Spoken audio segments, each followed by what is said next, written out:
boa tarde, se Deus quiser. O meu nome é Tomás Magalhães, sejam bem-vindos a mais um episódio de Despolariza.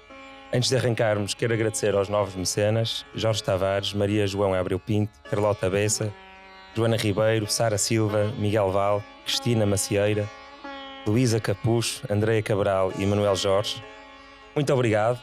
Graças a vocês o projeto continua a existir, temos microfones novos e continua a crescer. Se estiverem interessados em tornar-se parte desta comunidade, fazemos jantares, trilhos, temos um grupo de WhatsApp. Juntem-se, há um link à minha volta, outro na descrição. Este episódio tem o apoio da Highwell. A Highwell é uma plataforma online de psicoterapia. Todos os psicólogos estão inscritos na Ordem dos Psicólogos e é uma aplicação que vocês podem descarregar e responder a um inquérito sobre aquilo que procuram num psicólogo. E só depois de experimentarem 15 minutos grátis o número de psicólogos que vocês quiserem é que começam a pagar a primeira vez. Além disso, podem ter um desconto de 15% usando o código 15 Despolariza e o link na descrição. Obrigado, Highwell, pelo apoio. Hoje tenho à minha frente uma pessoa muito especial, principalmente nesta cidade, que é o Dr. Rui Rio. Muito bem-vindo. Muito obrigado. Rui Fernando da Silva Rio nasceu no Porto a 6 de agosto de 1957, frequentou o Colégio Alemão do Porto e licenciou-se em Economia na FEP, que para os mouros convém explicar que é a Faculdade de Economia do Porto. Também nos anos da FEP foi presidente da Associação de Estudantes, a primeira associação não comunista daquela faculdade, atleta federado de atletismo no grandioso CDUP e, qual jovem cidadão tão completo, em cima disso tudo ainda tocava bateria numa banda. A sua carreira profissional iniciou-se no setor têxtil, passando posteriormente pela banca, onde trabalhou no BCP e no Conselho Fiscal da Caixa Geral de Depósitos. Paralelamente, como todos sabemos, desenvolveu uma intensa atividade política no PSD. Entre 2002 e 2013 foi presidente da Câmara Municipal da antiga, muito nobre, sempre leal e invicta cidade do Porto, sendo reconhecido pela sua dedicação, diz-se que trabalhava quase sempre 12 horas por dia, e pela sua dedicação às contas certas. Foi secretário-geral do PSD em 96 e 97, durante os tempos da liderança de Marcelo Rebelo de Sousa, e tornou-se presidente do partido de 2018 a 2022. É um grande apreciador de lampreia, adepto do Boa Vista Futebol Clube, entusiasta de corrida de carros e, além disso, tem interesse por astronomia e, no que toca aos livros, prefere os técnicos aos romances. Muito bem-vindo, Dr. Rui Rio. Muito obrigado. Está aqui uma biografia. É uma fotografiazinha correta. É, correta? Pronto. Alívio. Está correto. Muito obrigado por ter aceitado o convite. Nós conhecemos mais ou menos há um mês num evento da FEP, por isso quero também agradecer. Em um mês e meio. Com a idade começamos a ter mais dificuldade. Quero agradecer também à FEP Junior Consulting por nos ter juntado nesse evento. E vamos arrancar com a rubrica do costume, que é a lotaria genética e social, porque ninguém escolheu aquilo que lhes calhou nos genes, nem a família onde calhou. E isso define em grande parte, ou pelo menos um bocadinho, da nossa vida. Sim, sim. Então o que é que lhe calhou assim? Como é que ideias é que circulavam em sua casa que o possam ter influenciado? Vou recuar só aos meus avós, porque uma coisa que podia também ter dito aí é que eu tenho algum interesse por genealogia e tenho uma árvore genealógica, não uma coisa fantástica, mas já com alguns dados. Há ramos onde eu vou, já consegui chegar a 1600 e tal, portanto já é qualquer coisa. Portanto, no ramo Rio, não é, eu conseguia chegar ao início do século XVIII, 1700 e tal, mas vou esquecer isso tudo, só dizer que é basicamente no ramo Rio, é uma família oriunda de Lugo, na Espanha, aqui na Galiza, que se instalou em Miragaia, no princípio do século XIX, e foi sempre uma família de comerciantes, como se dizia na altura, hoje dizia empresários.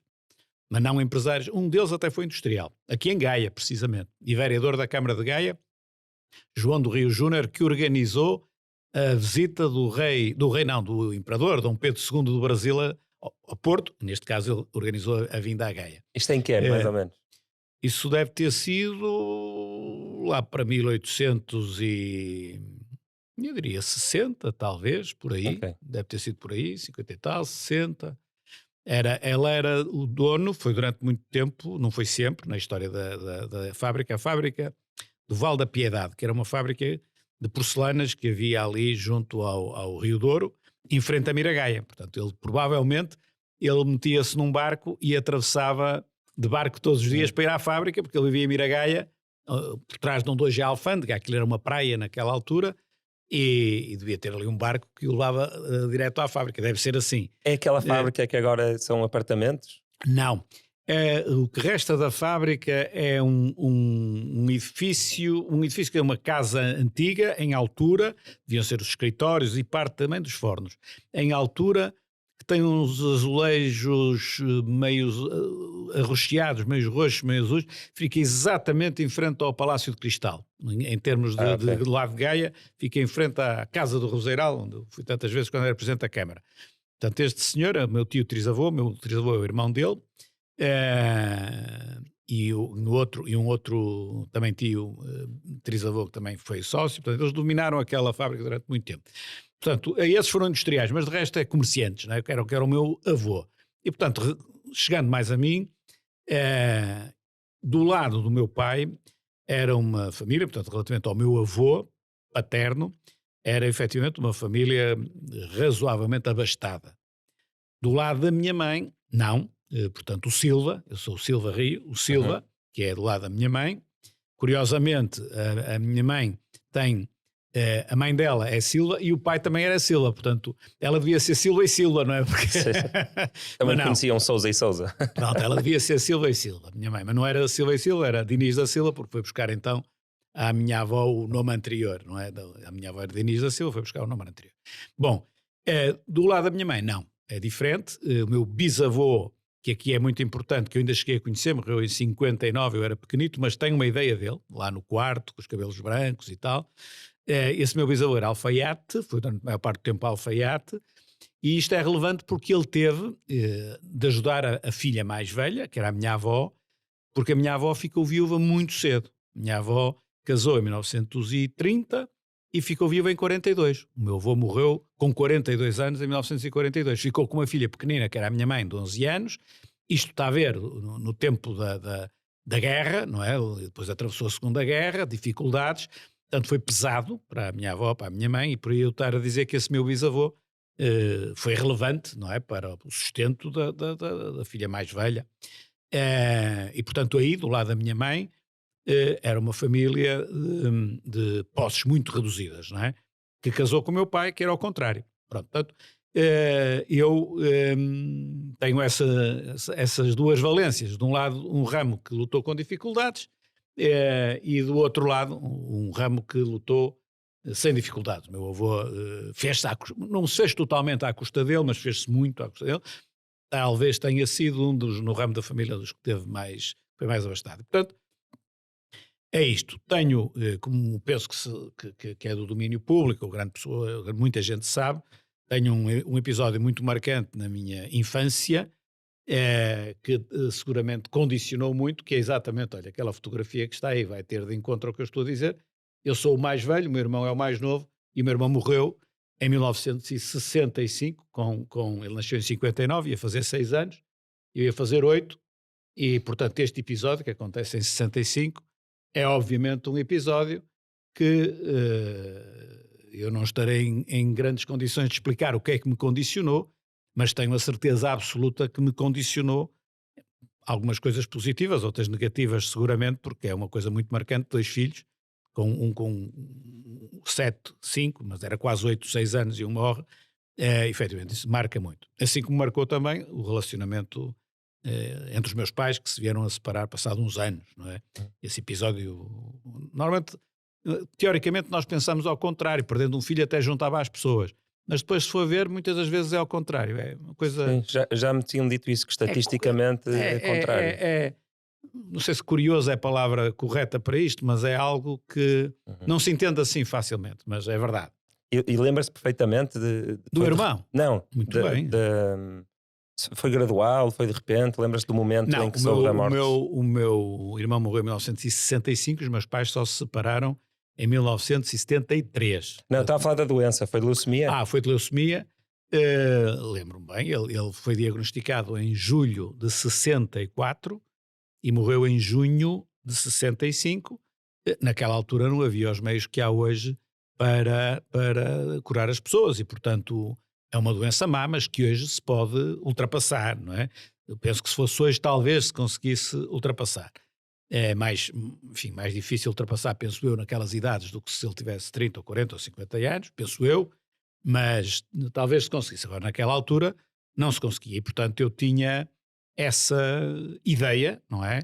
Que escondia de mim próprio, e se eu lembro-me que escondia de mim próprio, afastava, não acreditava nela, mas que o meu irmão podia morrer, não é? Isso eu sabia. Que ele ia morrer de certeza, enfim, isso aí não teria essa consciência. E, portanto, como digo, esse episódio, não é, para um psiquiatra, um psicólogo queira estudar-me ao longo do tempo, de certeza que é um pilar fundamental. Não é tão fundamental, por exemplo, a separação dos pais, que na altura não era uma coisa muito frequente, hoje é uma coisa frequente, penso que não é tão relevante assim. Hoje até não é muito relevante, acho que é pouco relevante. Tirando, as pessoas não são todas iguais, mas naquela altura era um pouco mais relevante, mas esse episódio... Assim, e andava, portanto, fui para o Colégio Alemão, como diz ali naquela fotografia. Mas Fomos os dois, aliás, ele andava lá também, não é? No Colégio Alemão, porque no colégio entrava-se aos 4 anos de idade naquela altura. Eu acho que hoje entra-se mais cedo, e tínhamos de fazer os 4 e os 5 anos no jardim infantil, para aos 6 anos estarmos aptos, com um alemão mínimo, para podermos começar a aprender a ler e escrever em alemão e em português, não é? Portanto, precisamos daqueles 2 anos de jardim infantil para entrar em contacto com a língua, coisa que naquelas idades, 4, 5 anos, é muito fácil, não é? Quer dizer, ou português em casa, ou alemão no colégio, e começa a entrar rapidamente. Hoje, se for mais cedo, se for aos 2 anos, ainda melhor, não é? Como é evidente. E economia e política, quando é que começou a surgir o interesse? Isso é uma coisa muito engraçada, mas é assim, o acaso é assim uma coisa. Portanto, em 75, eu tinha a minha garagem do prédio livre. Aqueles prédios antigos, portanto, tenho uma garagem com um carro, não é uma garagem comum, contra uma garagem com um carro. E essa garagem estava livre porque eu não tinha carro e o meu pai tinha saído. Então o que é que nós fizemos nessa garagem? Fizemos aquilo que chamávamos a Cave 4, fizemos uma discoteca, digamos assim, toda feita por nós. Nós é que arranjamos bocados de alcatifa e conseguimos pôr o chão com alcatifa, nós fizemos um teto falso, tudo feito por nós. Bom, e era preciso alguém para tomar conta das contas, não é? Porque havia ali, vendíamos umas bebidas, não havia IVA ainda, havia OIT, mas nós não pagávamos, havia umas entradas para quando organizámos as festas de garagem, é disso que estamos a falar daquela época. É esta fase Não, é antes disso. O gestor de discotecas? Não, isso é essa fotografia é de 1980, e essa aí eu tinha 23 anos, não é? Ok, então isto é mais... É posterior. É posterior, isso é 5 anos depois daquilo que eu estou a dizer. Okay. E então, esse ano dediquei-me a isso, e era preciso um tesoureiro. O tesoureiro entrou em funções, já havia muito dinheiro movimentado, uma grande confusão, e era preciso pôr aquilo em ordem. E então eu consegui pôr aquilo tudo em ordem, fiz uma espécie de uma contabilidade de quem não sabia contabilidade, mas quem acerta um orçamento e não sei o quê, e eu gostei daquilo. Achei uma piada, consegui pôr aquilo tudo, sabe? Depois emiti... Um dia vou fazer isto para a Câmara do Porto. e então um dia emiti ações, que era para as pessoas emprestarem dinheiro, não é? E depois recebiam outra vez o dinheiro com juros. Eu chamei-lhe ações porque não sabia, são obrigações, mas tecnicamente... Eu ia corrigi-lo. Nós na altura chamámos ações, não sabíamos nada daquilo. Sim. E então, mas consegui essa engenharia financeira, ou seja, estão aqui uns títulos que eu desenhei, escrevi. A minha namorada na altura tinha uma letra muito bonita, escrevia as ações, que eram as obrigações, as pessoas compravam aquilo, imagina, emprestavam-nos 100 escudos ou uma coisa assim, não eram grandes, a gente tinha dinheiro.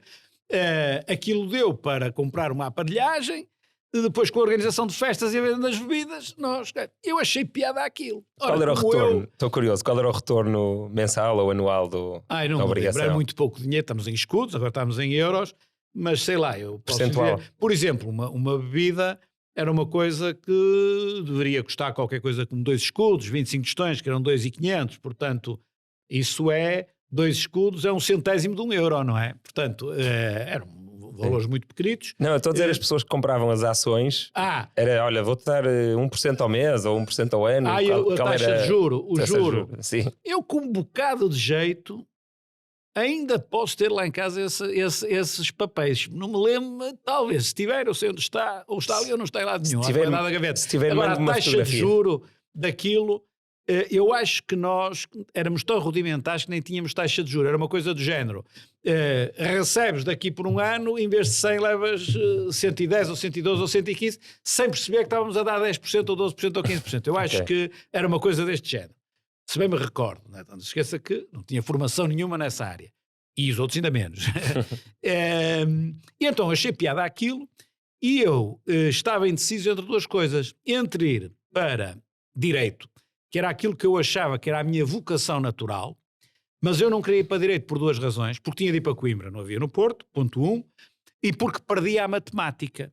E eu não queria perder a matemática, que era uma coisa que eu gostava muito. Então, se eu fosse para Direito, tinha de ir para Coimbra, não quero. Perco a matemática, não quero. Ainda tinha consciência de uma coisa, que eu acho que tinha toda a razão nessa altura e hoje estou de acordo. Eu teria sido provavelmente um mau aluno de Direito, um mau estudante de Direito e depois um excelente advogado. É o que eu acho que sei. Ou seja, depois no exercício da profissão, eu acho que aí estava um bocadinho a minha vocação.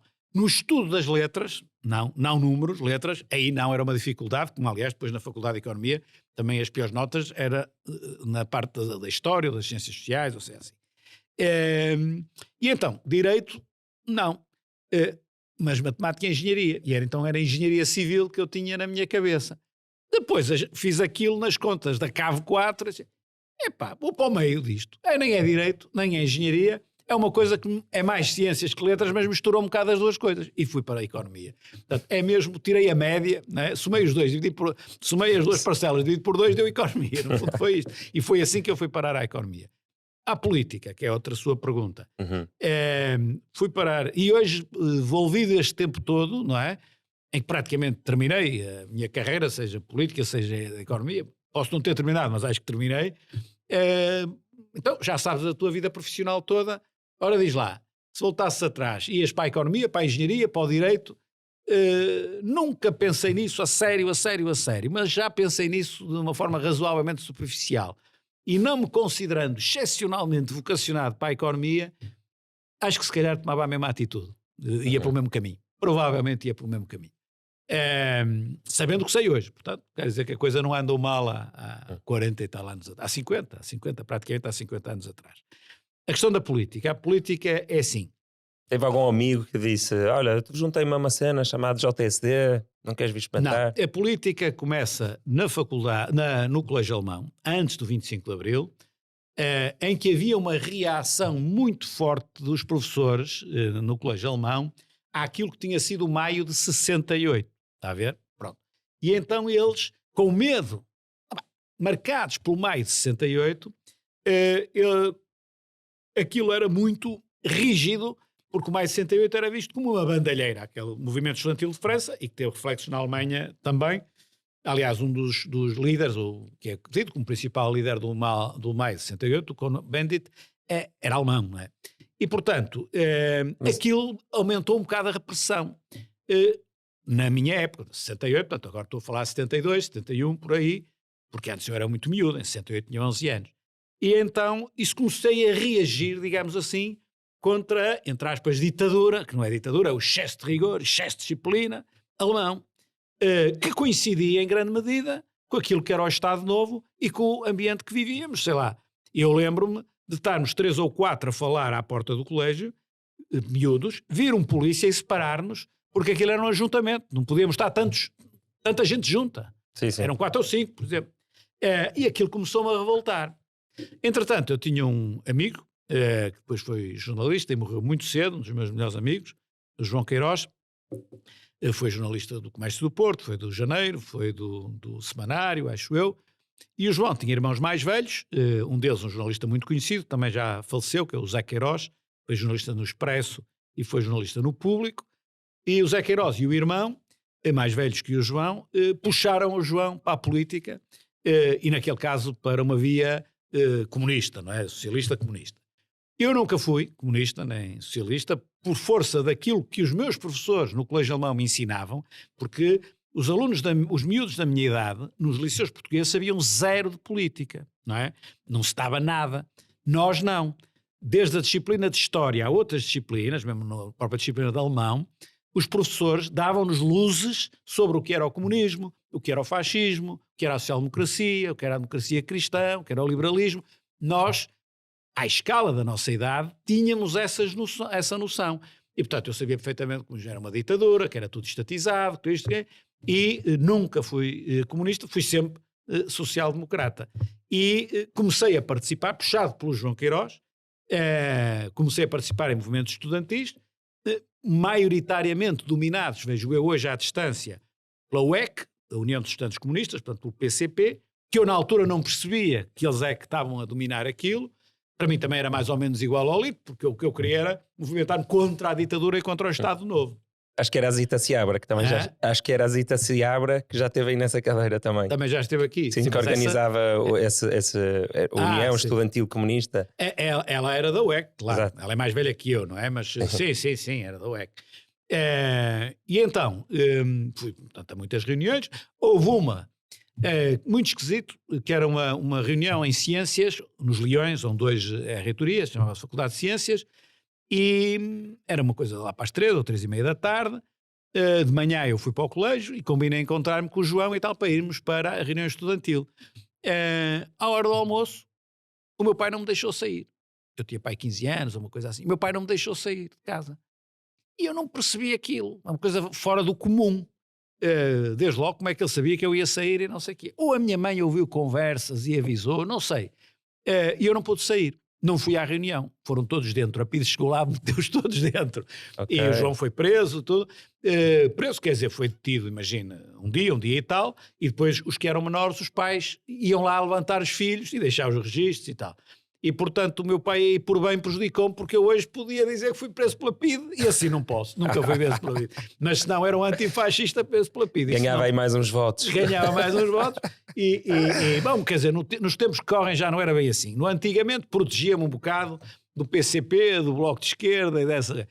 Hoje não, como hoje a direita está a crescer muito, se calhar a foco era de ataque. Mas pronto, durante muitos anos eu podia ter exibido essa medalha, mas não. Bom, e então, nessa altura, eu comecei a sentir-me atraído pelo Dr. Sá Carneiro, que estava na ala liberal da Assembleia Nacional, não é? Dr. Sá Carneiro, Dr. Balsemão, Miller Guerra, também era um outro desse grupo, que depois foi para o PS, e portanto, quando se dá o 25 de Abril, eu não vou para o PPD, digamos assim. Já disse isto muitas vezes e até já fui atacado por isto diversas vezes. Eu dizer assim, eu fui atrás do Dr. Sá Carneiro. Onde o Dr. Sá Carneiro foi para onde eu fui. Eu hoje cheguei a dizer, se o Dr. Sá Carneiro tivesse ido para o PS, eu tinha ido para o PS. Já fui atacado por isso, é socialista, sabe que a estupidez é ilimitada, não é? Portanto, eu era um fã a 100% ou 101% do Dr. Sá Carneiro. Portanto, quando dá-se 25 de Abril, o que é que vai fazer o Dr. Sá Carneiro? Eu vou com ele.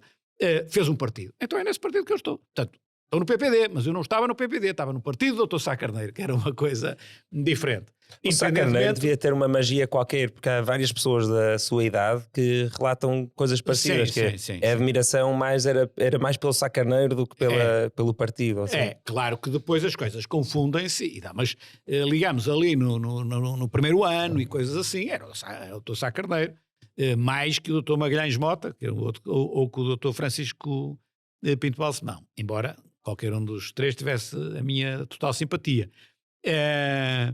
Pronto, e era um partido na altura que vai pelo centro-esquerda. Obviamente que uma parte do partido não era de centro-esquerda, mas tinha de ser por força da conjuntura em que vivíamos. Verdadeiramente, se nós fizermos os descontos que temos a fazer, é um partido de centro. Não é?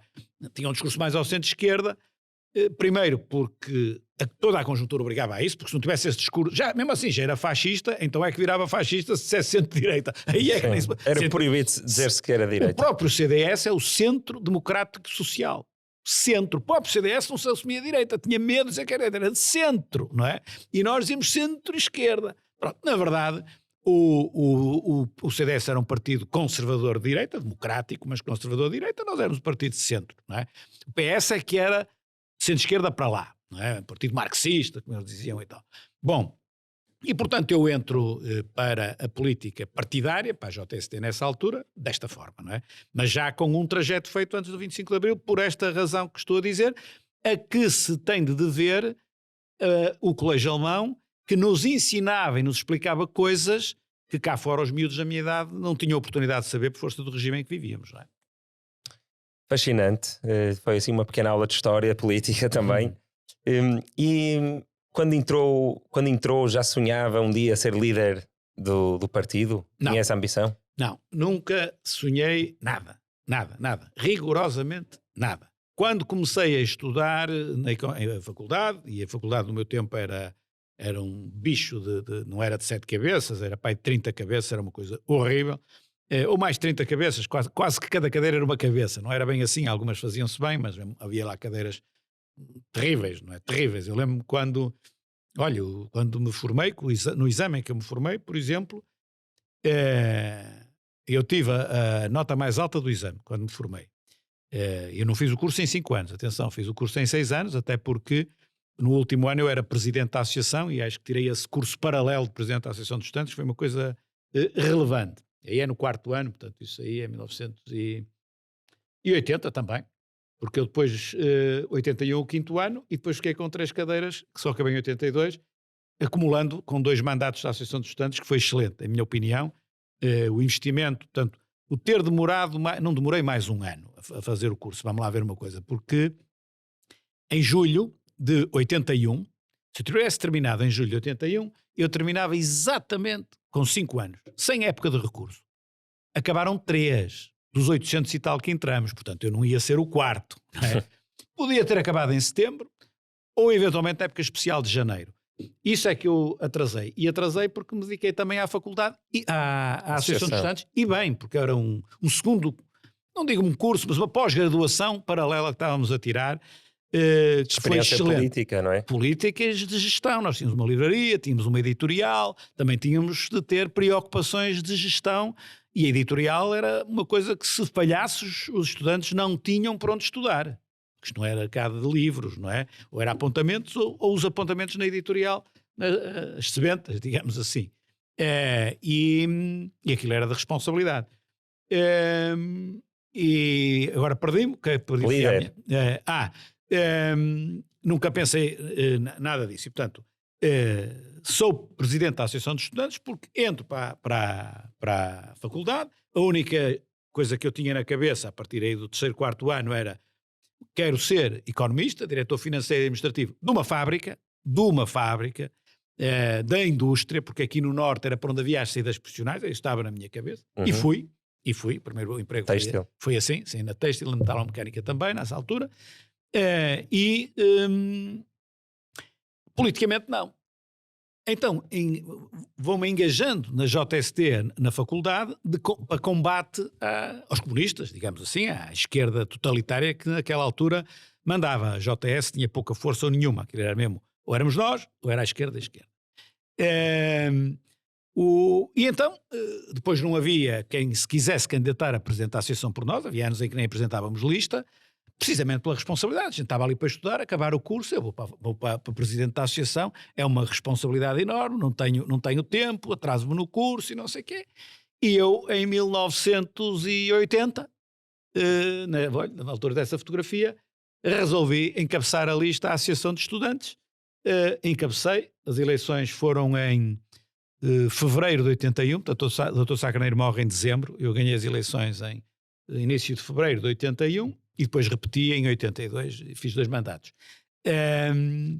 E pronto, e conseguimos ganhar por 4 votos, sendo que eu, quando estive na Câmara do Porto, também depois fui melhorando o resultado, mas este é o melhor de todos, porque eu ganhamos com 4 votos, e no ano seguinte, a diferença de nós para eles, não foram 4 votos, foi maior que os votos todos neles. Está a ver o que é isso? Tenho uma ajuda. Qual é a ajuda? 20% saem, que é o 5º ano, que era mais à esquerda, e entram os do 1º ano, que são mais à direita. Portanto, tem ali uma ajuda. Mas mesmo assim consegue-se um resultado engraçado. Portanto, eu nunca pensei em ser presidente da associação, assim fui. Como fui presidente da associação, subi na hierarquia da JST, onde cheguei a vice-presidente a seguir. Portanto, quando acabei o curso, logo a seguir. Daí tive lugar nos órgãos nacionais do partido. Fui para o Conselho Nacional em 1980, logo no início de 81. Depois fui membro da direção, fui membro da direção nacional do Dr. Francisco Balsemão, veja bem, aos anos a que isto foi. E depois as coisas sucedem-se.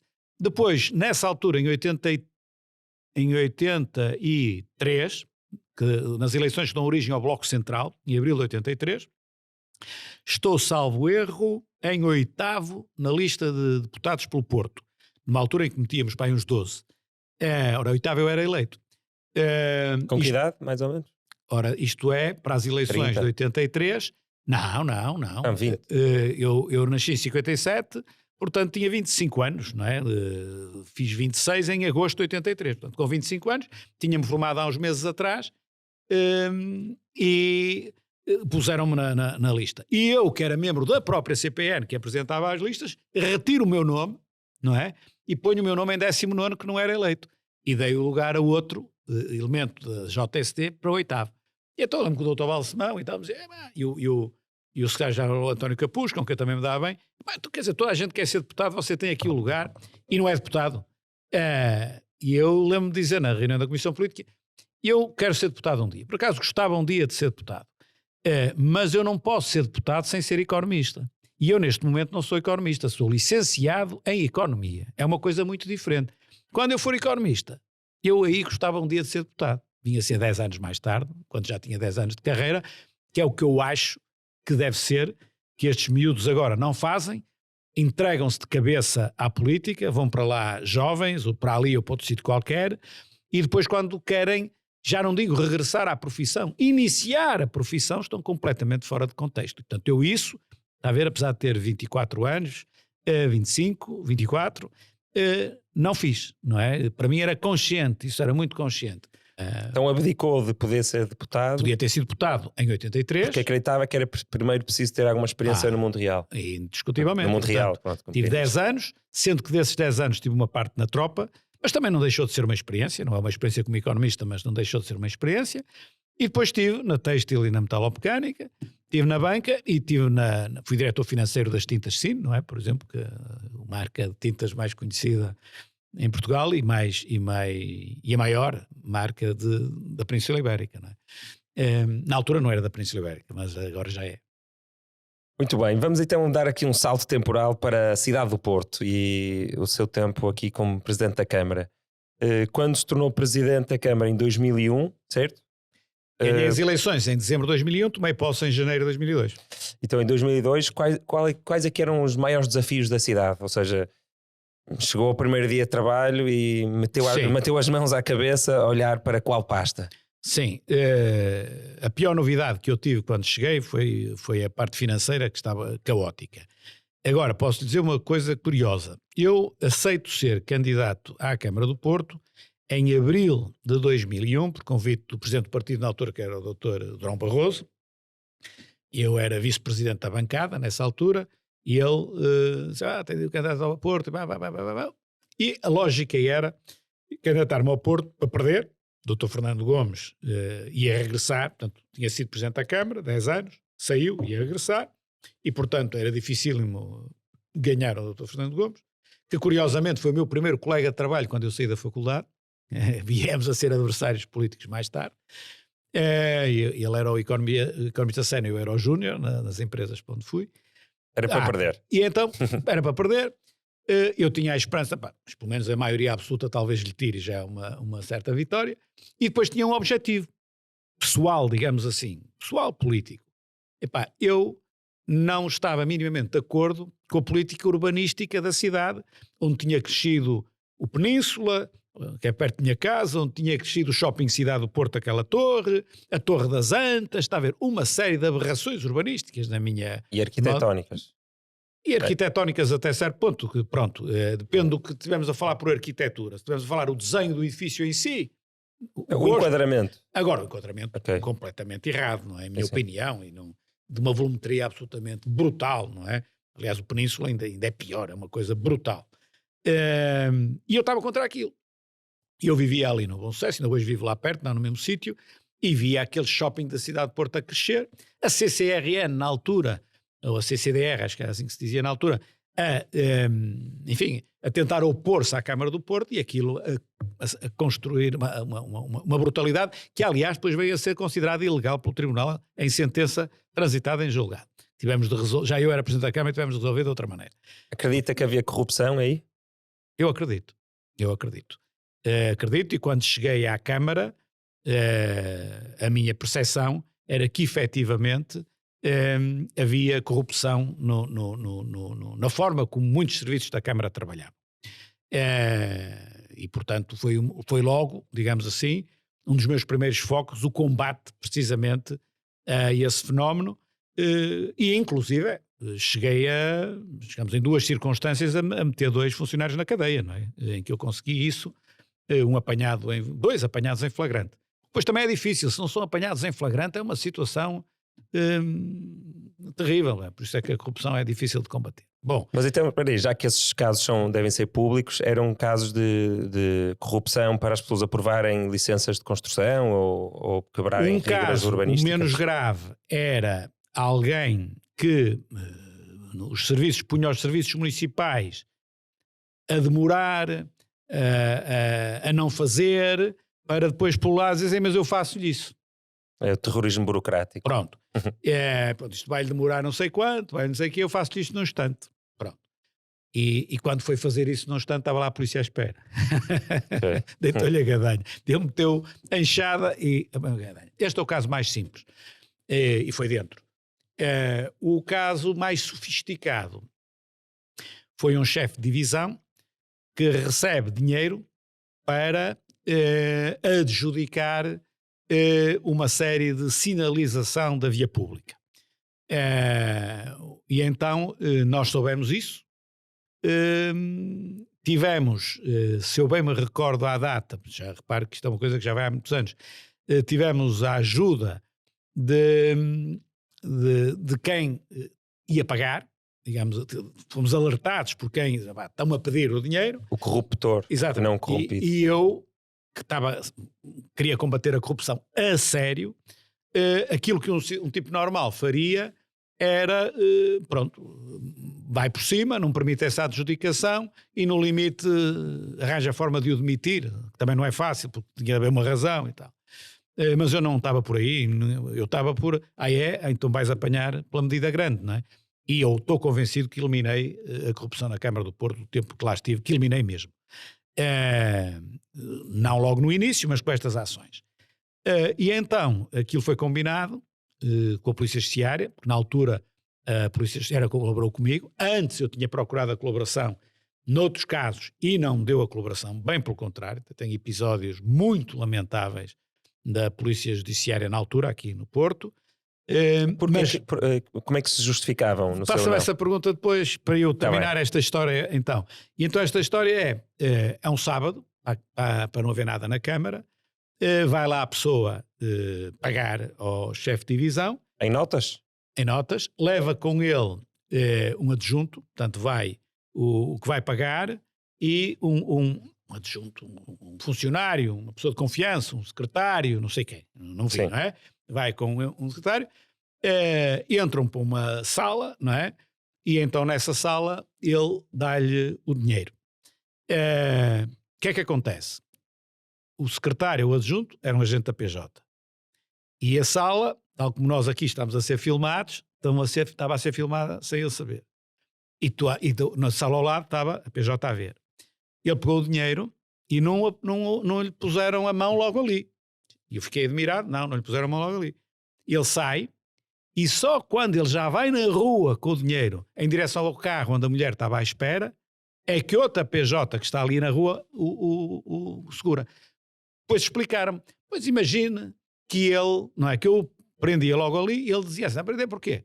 Eu ia pôr este dinheiro na gaveta e ia chamar a polícia na segunda-feira e dizer que este senhor me tentou comprar. Portanto, eles tiveram de deixar ir a coisa até, pronto, que esses pormenores todos. E esse foi mesmo dentro, não é? A outra pergunta que... Porque é que a PJ não colaborou? Porque é que a justificação dele? Logo no início, 2002, 2003, eu este episódio nunca contei em público, não é? Contei já a muita gente, vivi isso. Vou tentar contar sem identificar os serviços, que não vale a pena, apesar de estar a falar de uma coisa que já vai há mais de 20 anos. E então, um adjunto meu, uma adjunta, já não sei, são avisados que numa rua do Porto, com casas pequeninas e relativamente humildes, era preciso fazer as ligações, determinadas ligações à casa. Quase que já estou a dizer o que é, mas enfim, dar as ligações às casas. E então é uma cena parecida com aquela que eu lhe contei, que depois mais tarde apanhei em flagrante.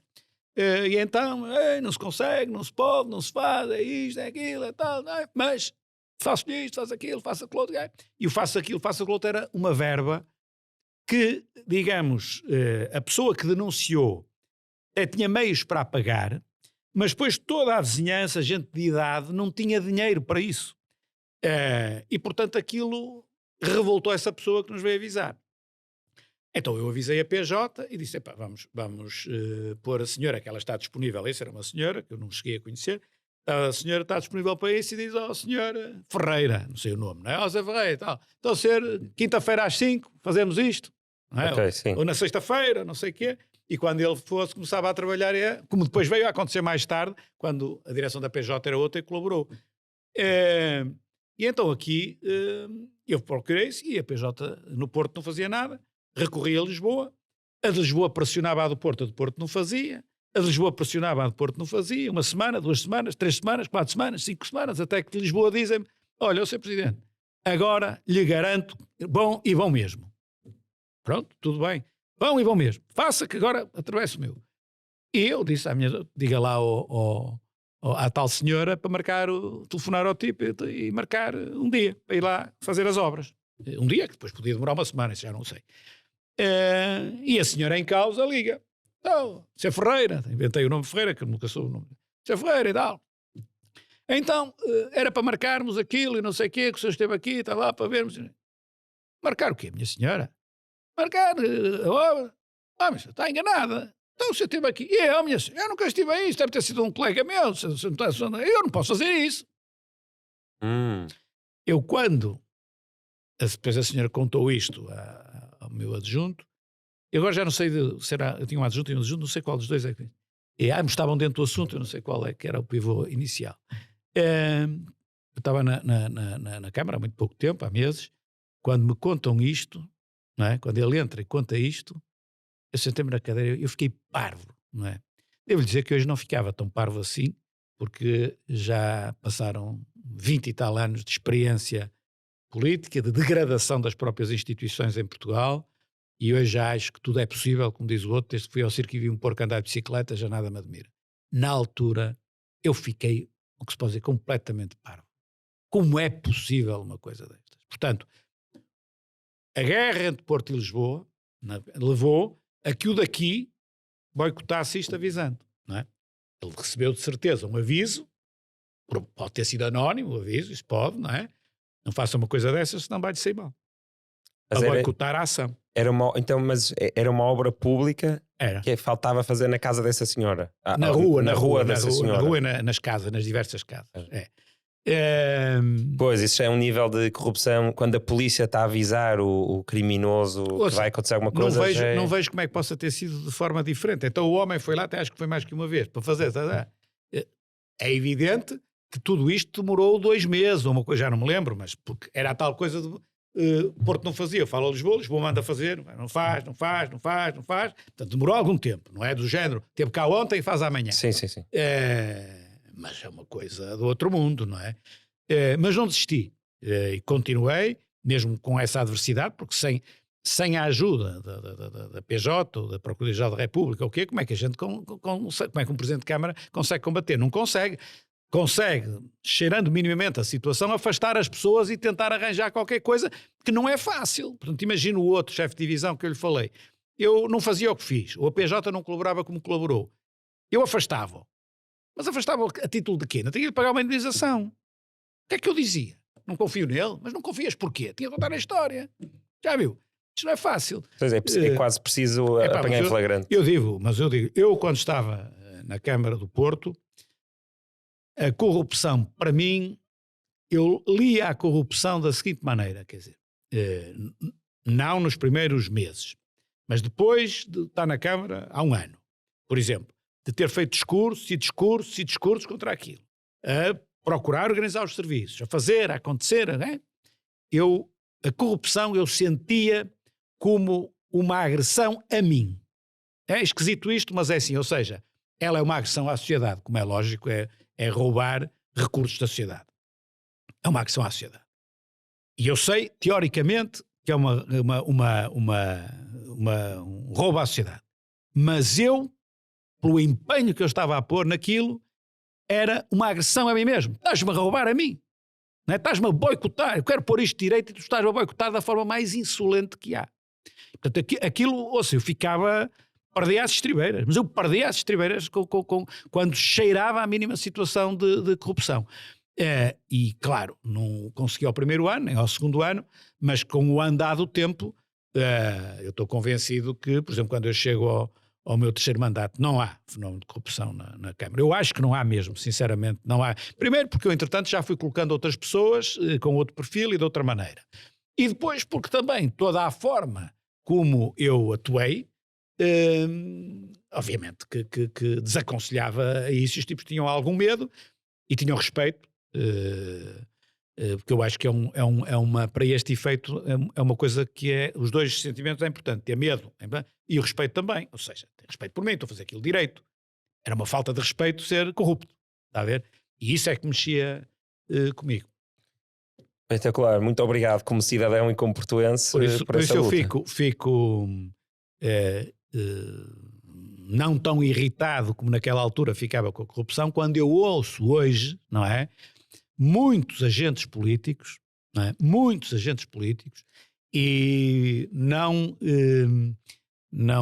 digamos, não interprete que eu estou a falar só do Chega, não é? Porque isto pode levar para o Chega.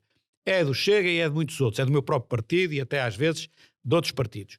Quando falam na corrupção, não com vontade de a combater, com uma vontade genuína de a combater, mas porque querem ganhar votos à custa disso. E por isso dizem que é tudo corrupto, tudo isto, tudo aquilo. Está a ver? E lembro-me de me atacarem quando era líder do partido, dizendo que eu não agarrava ao combate à corrupção e não sei o quê, não sei o quê, não sei o que mais. Isso a mim irrita-me, mas irrita-me fortemente, porque é desonesto. É uma coisa desonesta. Eu fiz mais contra a corrupção quando pude fazer do que eles todos juntos, quase certeza absoluta. E, no entanto, vem-me a mim explicar, só porque eu não alinho nessa conversa, não é? De considerar que tudo é corrupto, porque, repare, se eu estiver como líder político, mês sim, mês não, a falar da corrupção e que é preciso fazer isto, eu estou a alimentar a ideia na sociedade que são todos corruptos e estou a fazer zero pela corrupção, bem pelo contrário. Estou a fomentar a corrupção. Porque se eu disser que são todos iguais, eu não estou a defender os sérios, estou a defender os corruptos. Nós, ao dizemos que na sociedade são todos iguais, na política tudo é corrupto, nós estamos a defender os corruptos. Eu costumo dar este exemplo. Não sei se passou consigo, passou com muitos miúdos, comigo também passou.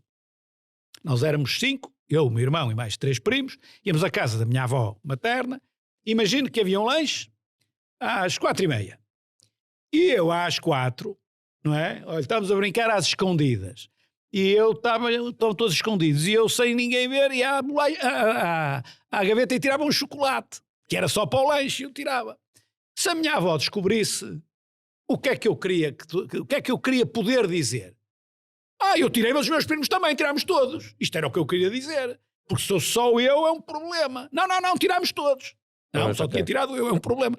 Na corrupção é a mesma coisa. Se eu digo, é tudo corrupto, quem esfrega as mãos contentes é quem é corrupto mesmo. E quem não é, sofre umas consequências de tal ordem que, como é que eu ia dizer, com o andar do tempo, quem é sério, tudo bem, mas com o andar do tempo, aqueles que são mais vulneráveis, tendo potencial para ser sérios, acabam por não ser, porque é tudo a mesma coisa. Está a ver o que eu estou a dizer? E, portanto, irrita-me isto na política, porque acho profundamente desonesto estar sempre com esta conversa e sempre com pacotes anticorrupção e não sei o quê, que mais não são, muitas das vezes, que verdadeiro populismo. Coisas que pura e simplesmente não funcionam, que em algumas circunstâncias até podem dificultar a luta contra a corrupção.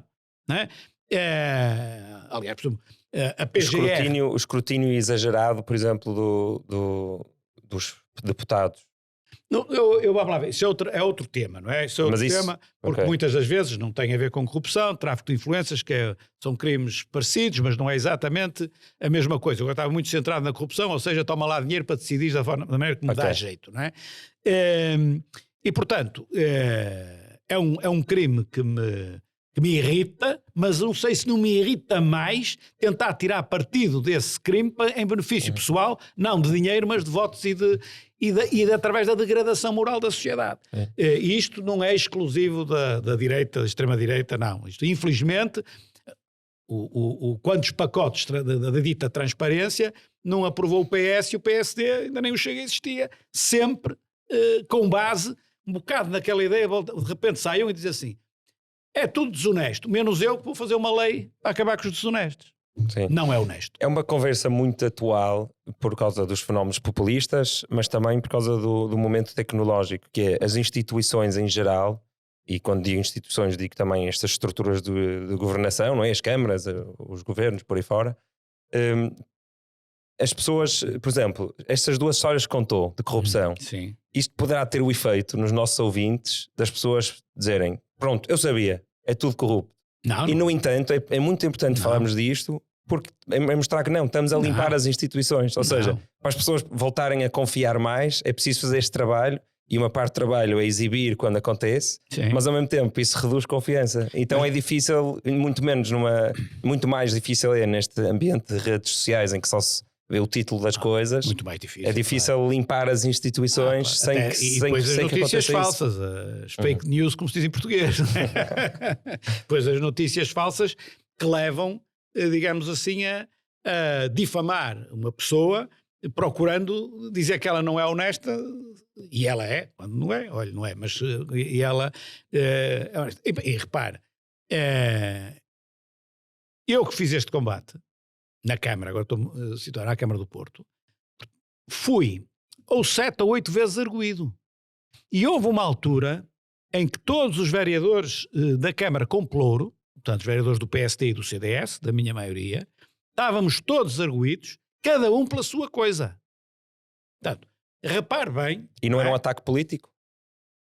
Para mim, a PGR, ao fazer isso que fazia, tinha obviamente uma antipatia por mim, por um lado, do ponto de vista político, e eu acho que, por outro lado, não era também, não se podia desligar completamente o frisson, digamos, que havia entre mim e o então presidente do Futebol Clube do Porto. Eu penso que as coisas estavam mais ou menos conexas, porque havia ali digamos, aos camarotes do futebol e para as viagens de futebol iam muitos procuradores, muita coisa assim.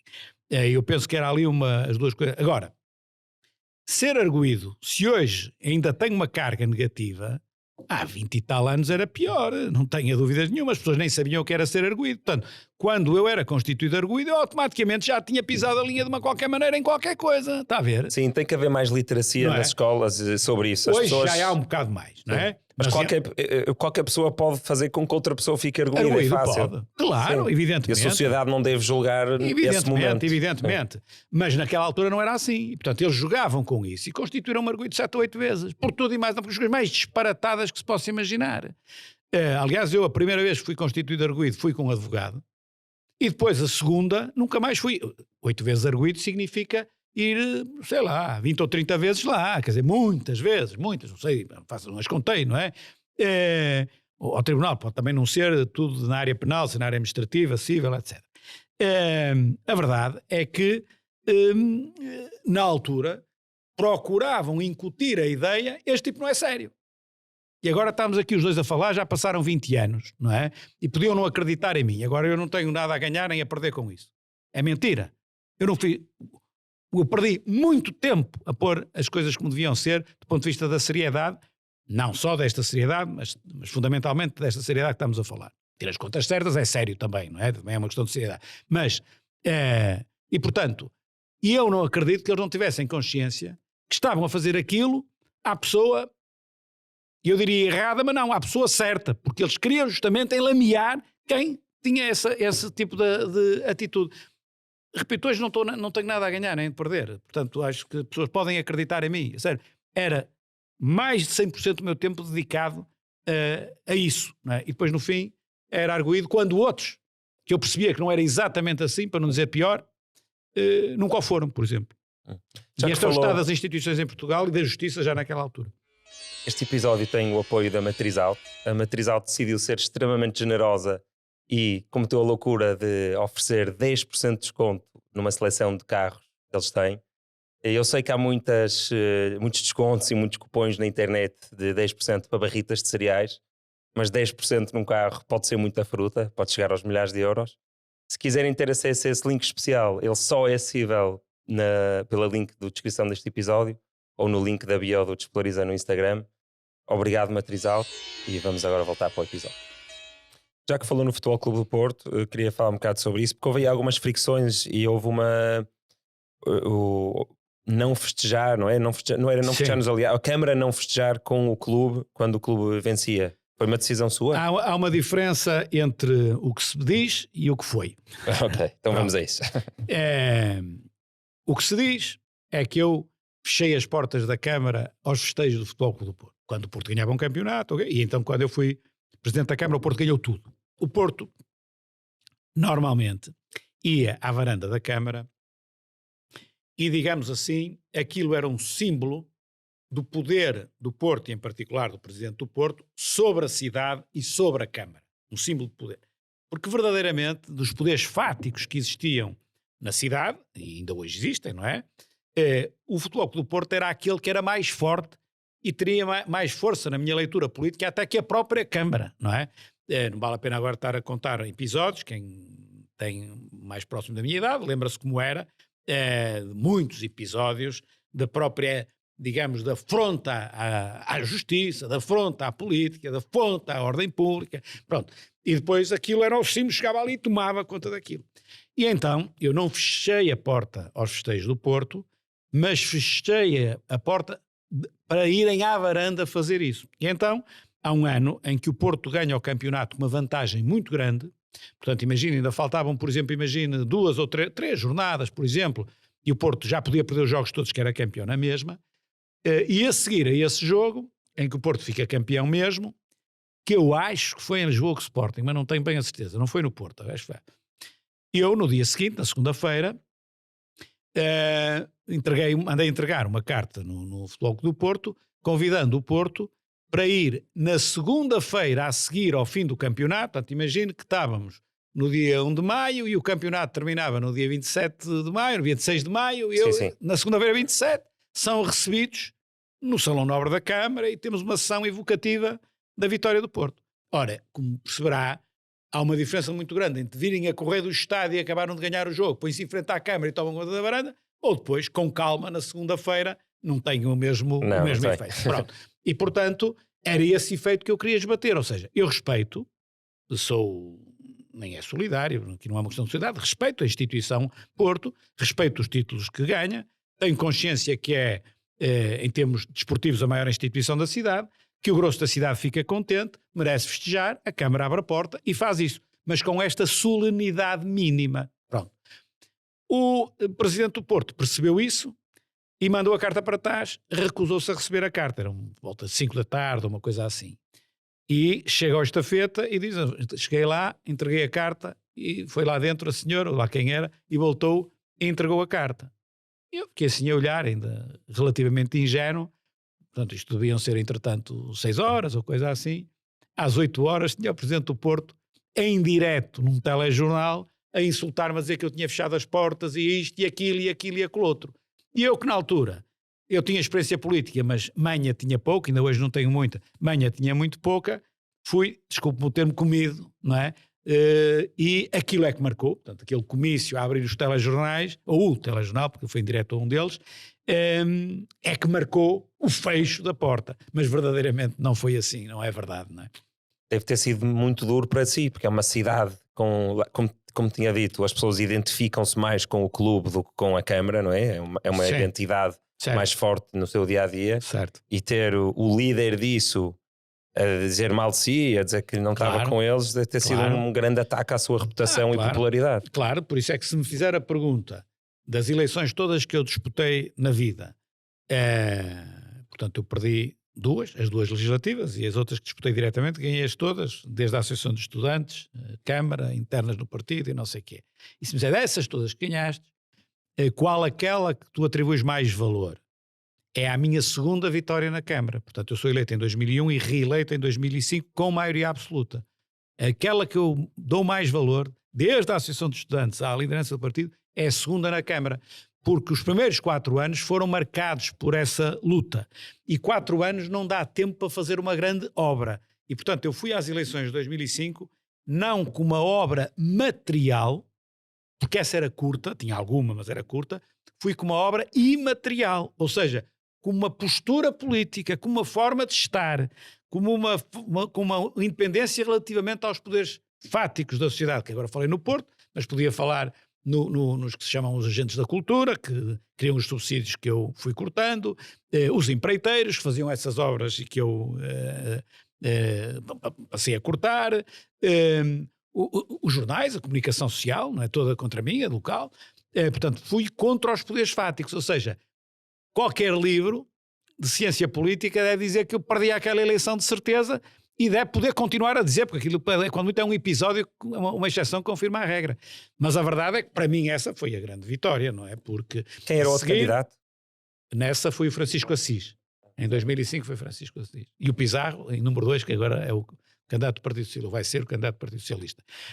E, portanto, essa vitória com aumento com ganho da maioria absoluta, que não tinha da primeira vez, é aquela que eu atribuo mais valor por isso, por ter sido uns 4 anos atribulados, e 4 anos é curto para as pessoas entenderem, mas entenderam.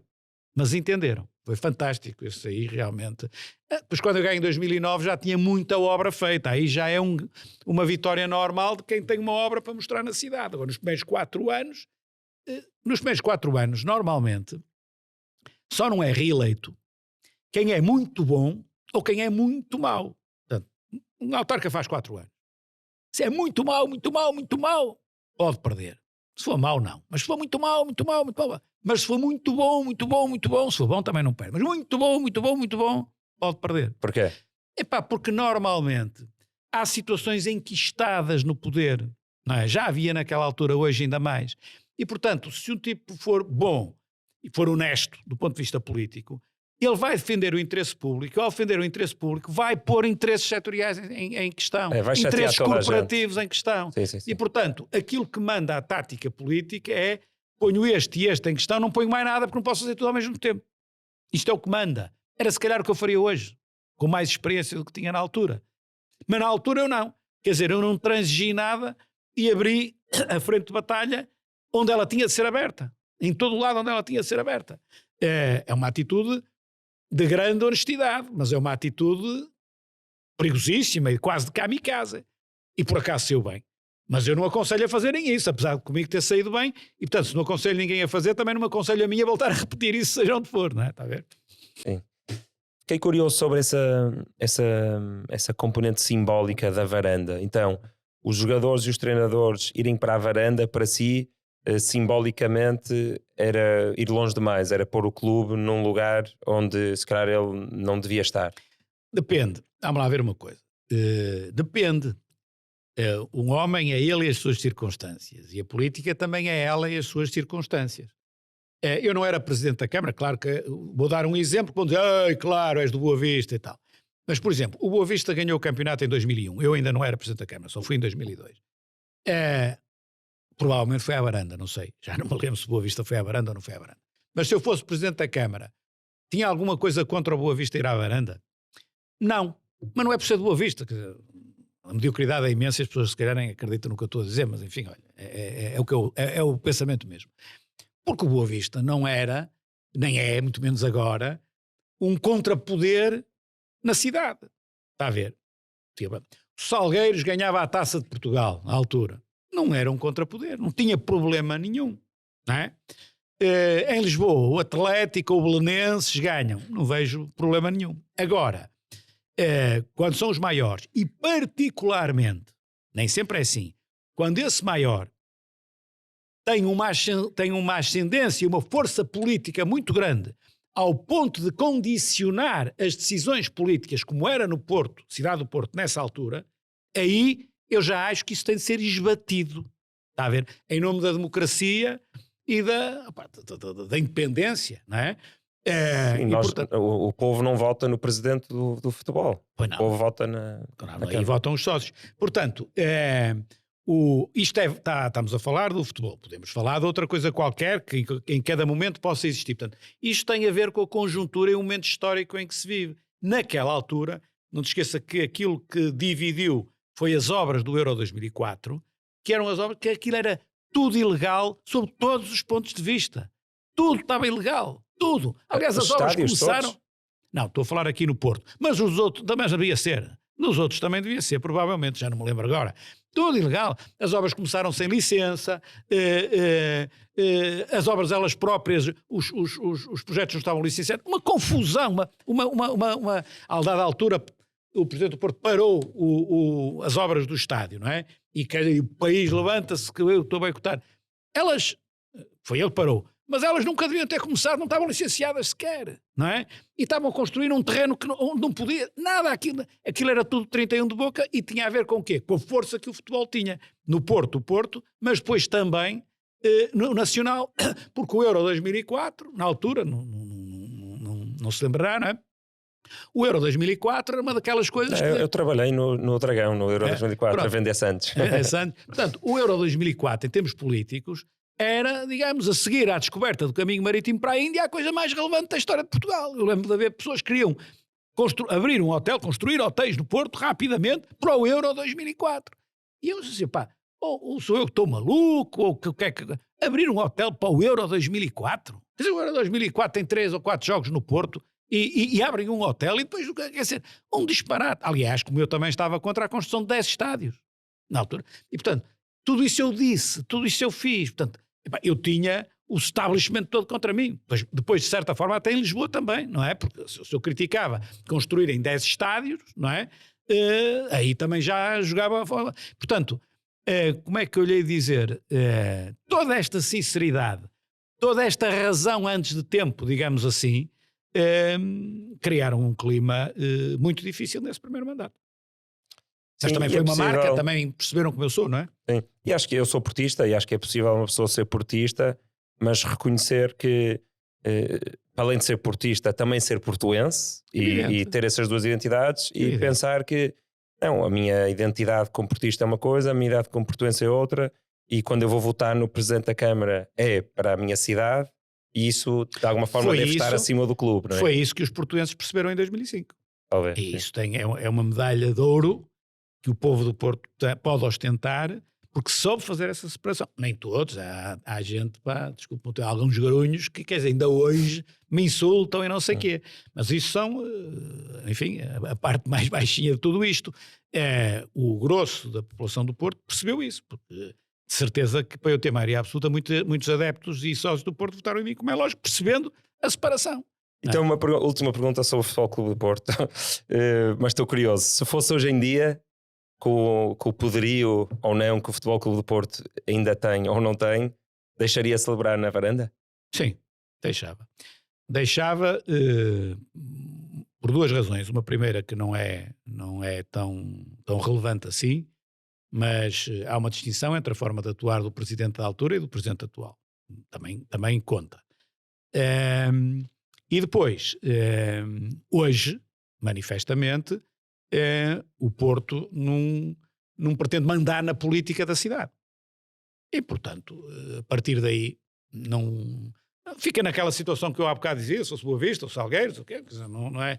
Agora, naquele momento político e da forma como as coisas eram, era preciso alguém no país que dissesse basta, não é? E eu fiz isso quando... E depois houve ali um período de tempo em que outros autarcas e outros dirigentes políticos começaram a retrair um bocadinho no aproveitamento que faziam do futebol, porque isto depois também tem, do ponto de vista político, um aproveitamento, e eles vão para lá para tentar ganhar votos, não é? Depois também, o que também não é nada bonito, em minha opinião.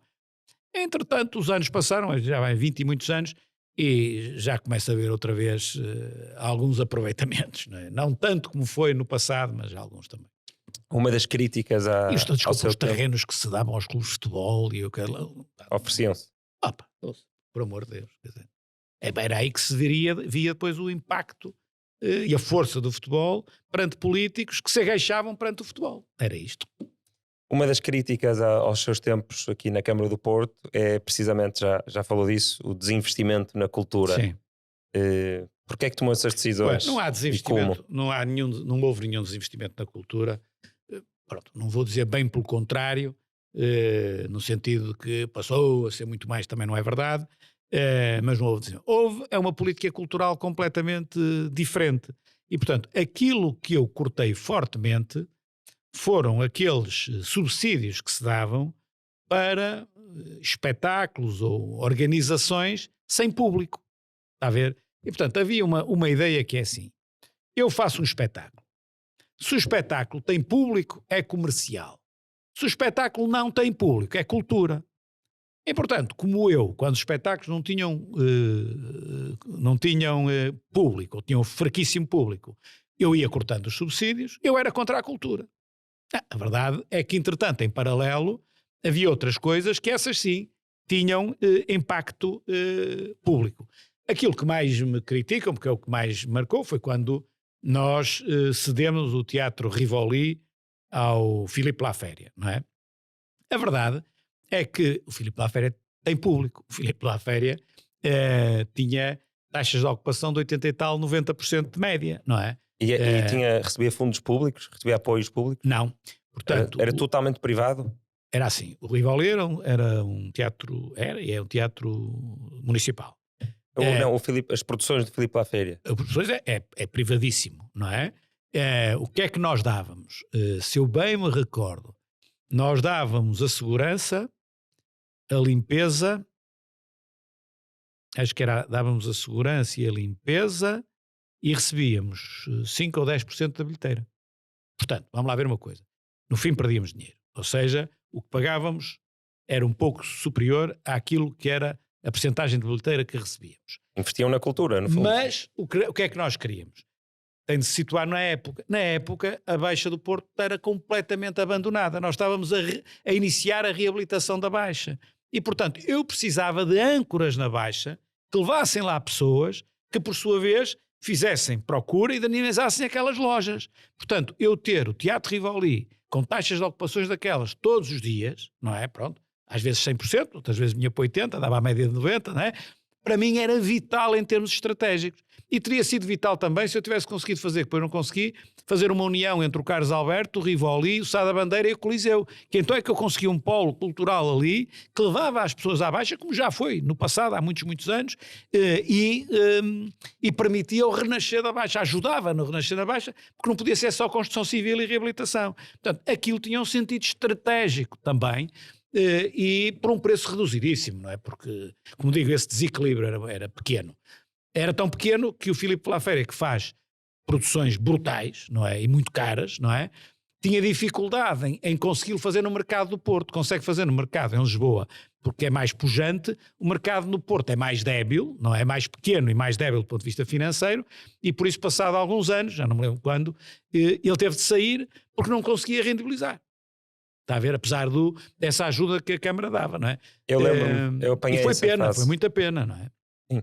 Eu fui, como tenho um primo ator, fui ao teatro, íamos mais ao Seiva Troupe até, mas pronto, sempre fui um bocadinho ao teatro e concordo consigo no sentido em que eu lembro-me de, não nesses teatros, não tanto nos teatros do meu primo, mas lembro-me de ir a alguns teatros que eram coisas que eram demasiado escritas para o escritor se sentir inteligente ou intelectual. Aquilo não tinha... havia pouca gente do público e aquilo não tinha assim uma mensagem que muita gente percebesse. Vamos lá ver. Se calhar era espetacular, mas não era para as pessoas. E quando comecei a perceber quanto dinheiro é que essas produções recebiam, também me lembro de me indignar. Mas ao mesmo tempo eu acho que deve haver dinheiro para a cultura, para a exploração, porque a exploração da cultura não é qualquer que seja a arte. Muitas vezes na história a arte está à frente da filosofia, está à frente da política até, não é? Ou seja, eu acho que é importante haver dinheiro público para a exploração cultural e artística sem pensar em nada comercial, mas tem que ser uma coisa bem pensada e limitada. Assim. Eu diria assim, primeiro, esses teatros sem público, digamos assim que eu dizia, também tiveram o nosso apoio, não no Rivoli, mas depois no Campo Alegre. Não é? Tinham lá um espaço, nós tínhamos espaço e tal. Pronto.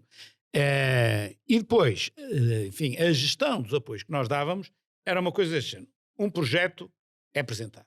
E nós achamos que cumpre os mínimos. Não é preciso ser muito isso, cumpre os mínimos. E agora tem o apoio. Tem o apoio, mas tem X tempo para se firmar. Se não se firma, se não ganha público, nós deixamos de apoiar. Pronto, foi isto que eu fiz. Tem coisas desse género, sim. Foi isto que eu fiz. O Rivoli era à parte, porque precisava ali de uma coisa forte e pujante. Apoiar o renascimento de coisas novas. Mas atenção que o La Féria também foi um viveiro, porque ele lançou muitos novos artistas aqui do Porto nas peças dele. Muita gente nova, que agora devem estar em Lisboa. No Porto não tem espaço porque acabou tudo isso. Portanto, a cultura tem de ter público, não é? Não tem que ser um êxito comercial, mas tem que ter público. Se não tem público nenhum, eu aceito isso no princípio. Porque tem de se lançar, tem de se dar a conhecer, e portanto um projeto qualquer, então aí, não, mas a partir de uma dada altura não. E depois a cultura não é só isso, não é só o espetáculo, dizem, ali um tipo que é analfabeto, dá 2 acordes numa viola, passou a ser culto. Isto não é assim, quer dizer, isto não é assim. A cultura acima de tudo é uma forma de estar, mas também é saber. Portanto, por exemplo, a reabilitação do património cultural, dos museus, da biblioteca, disto, daquilo, isso. Fizemos isso sempre em grande. Depois, olha, tínhamos os Serões da Bom Joia. Os Serões da Bom Joia eram os serões à quinta-feira à noite, na Quinta da Bom Joia, todas as quintas-feiras, onde, porta aberta, claro que não é um auditório para 700 pessoas, é uma sala grande, porta aberta, e aquilo um bocado ao jeito dos serões do século XIX. E, portanto, hoje ia lá um cozinheiro falar sobre cozinha, depois ia um historiador falar sobre uma época da história, depois ia um tipo falar sobre política, depois outro ia falar sobre astronomia, depois outro não sei. Nossa, falou-se de tudo. Aquilo praticamente só não havia 1 ou 2 vezes por ano, coincidindo com o Natal ou assim uma coisa qualquer. Era uma dinamização cultural excelente. Eu fiz sempre ciclos de debates, 3 ciclos de debates, 3 mandatos, 3 ciclos de debates alargados, portanto demoravam um ano e tal.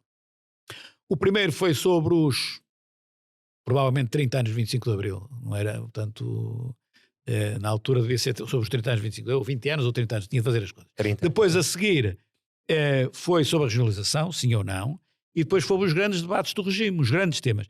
E trouxe aqui à Biblioteca Almeida Garrett as figuras nacionais mais prestigiadas em cada um dos temas, não é? E a biblioteca estava sempre cheia, não é? Sempre cheia, era uma por mês, sempre cheia, não é? Portanto, ao todo era um ciclo de 13, 14, 15 conferências.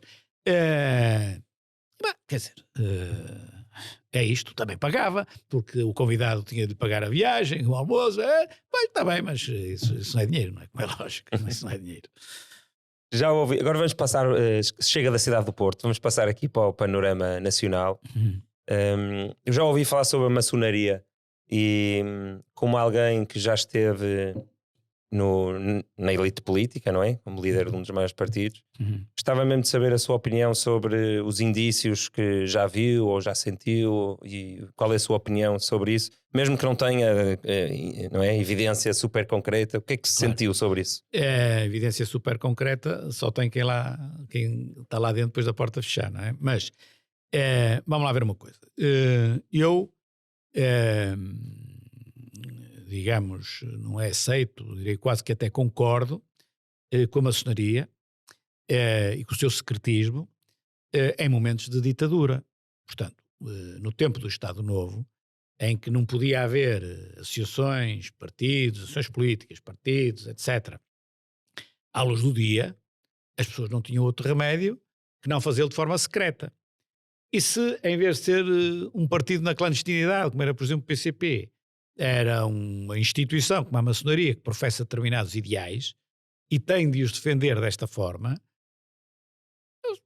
se eu tivesse sido convidado, imagino que eu era 10 anos mais velho e nos anos 60 me convidavam, eu não sei se não teria dito que sim, está a ver? Em plena ditadura. A partir do momento que nós tivemos o 25 de Abril e desse ponto de vista tudo pode ser livre e aberto, não é? Às vezes até demais, eu não vejo razão nenhuma para o secretismo. Nenhuma. E, portanto, quando há esse secretismo, eu naturalmente sou contra.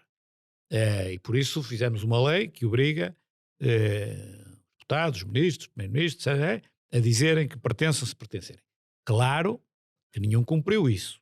Acho que houve um que cumpriu no governo anterior, mas de resto, ou pelo menos anunciou que era, mas de resto, ninguém cumpre. Agora, 2 para amanhã estão sujeitos, porque imagine que é 2 para amanhã e as pessoas têm de pensar bem nisso, porque de repente acontecem coisas que nós nunca imaginamos. 2 para amanhã pode soltarem uma escandaleira, sabe-se tudo, é tudo, não cumpriu a lei, né?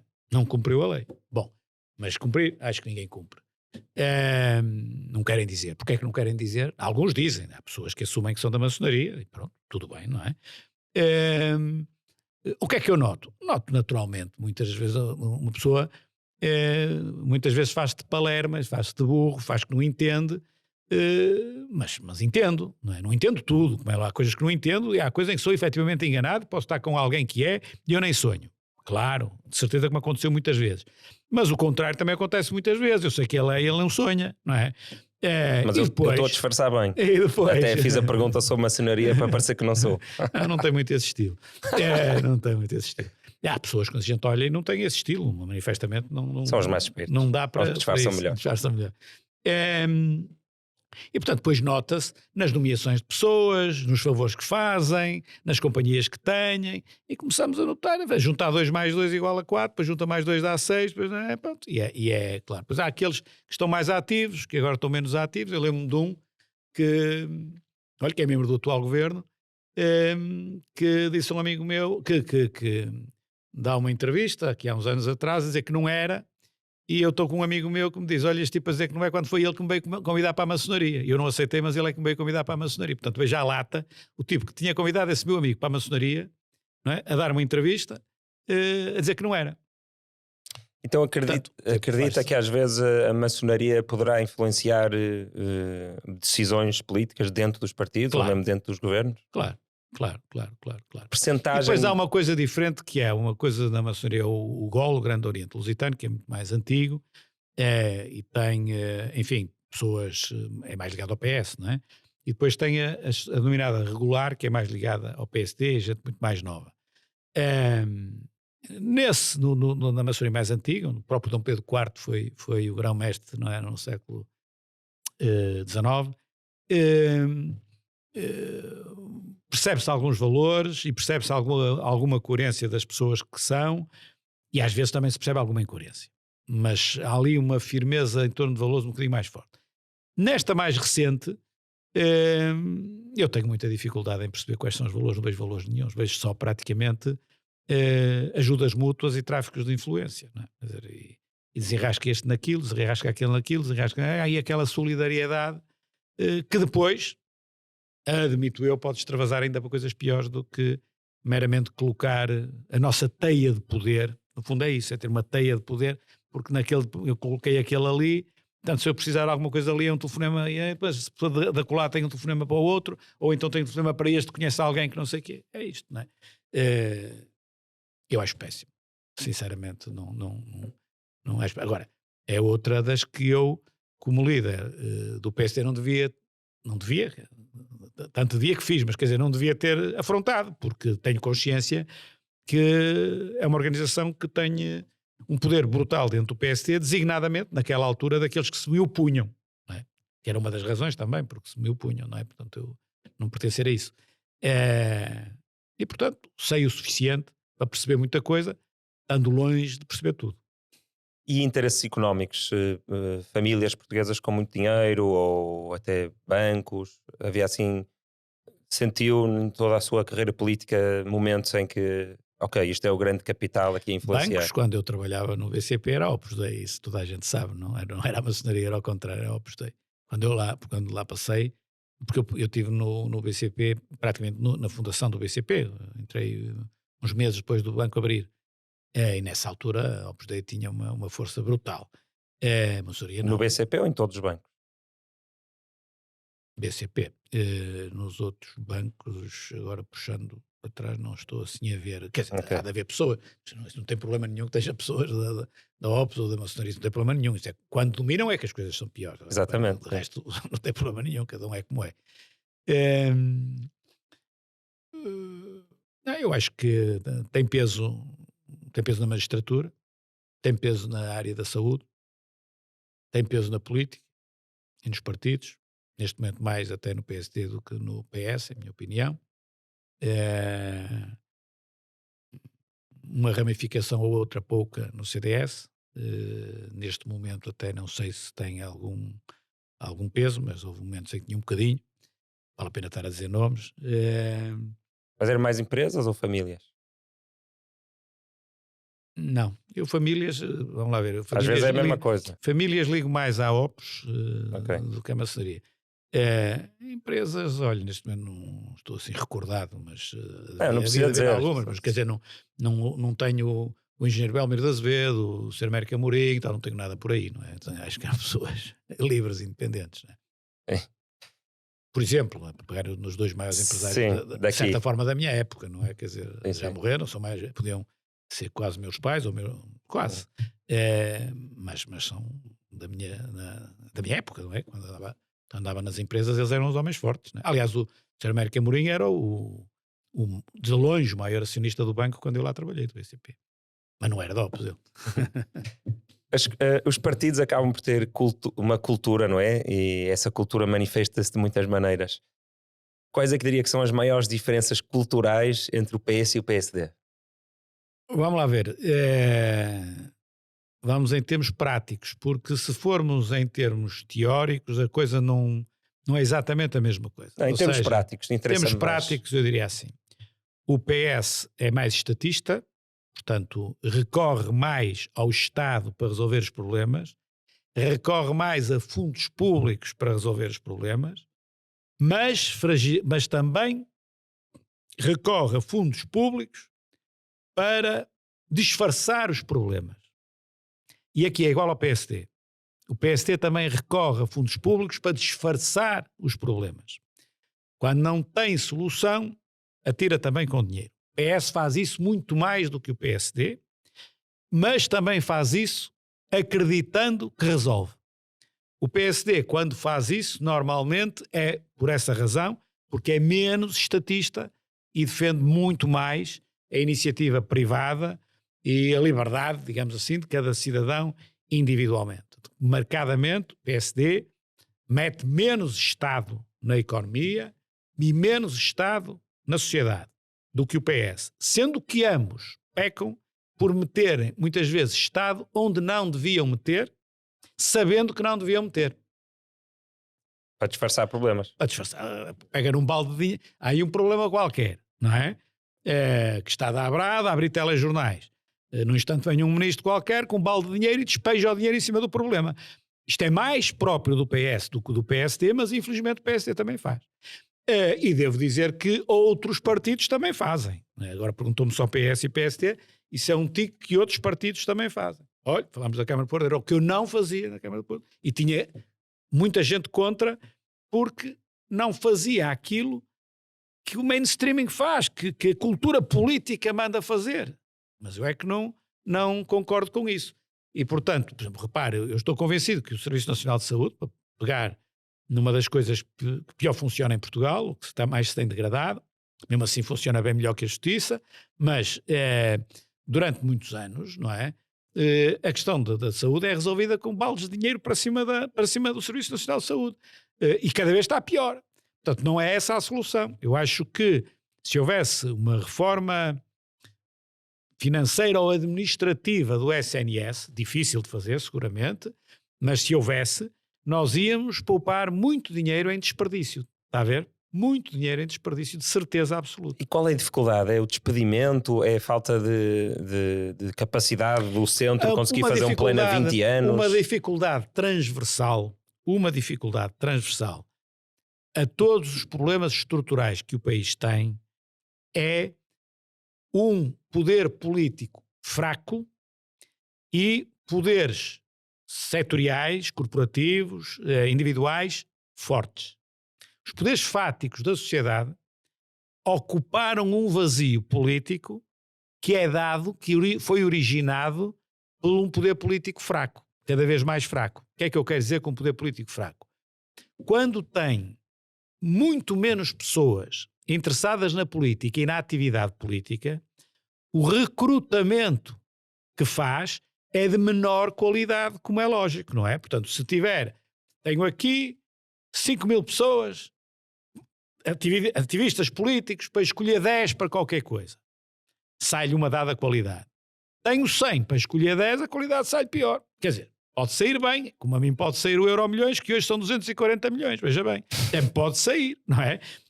Mas a probabilidade é muito baixa. Portanto, mais vale os 5.000 para escolher 10 do que sei. E, portanto, quando há menos gente e as pessoas se afastam da política, toda a qualidade da política vai degradando, e isto é assim há muitos anos.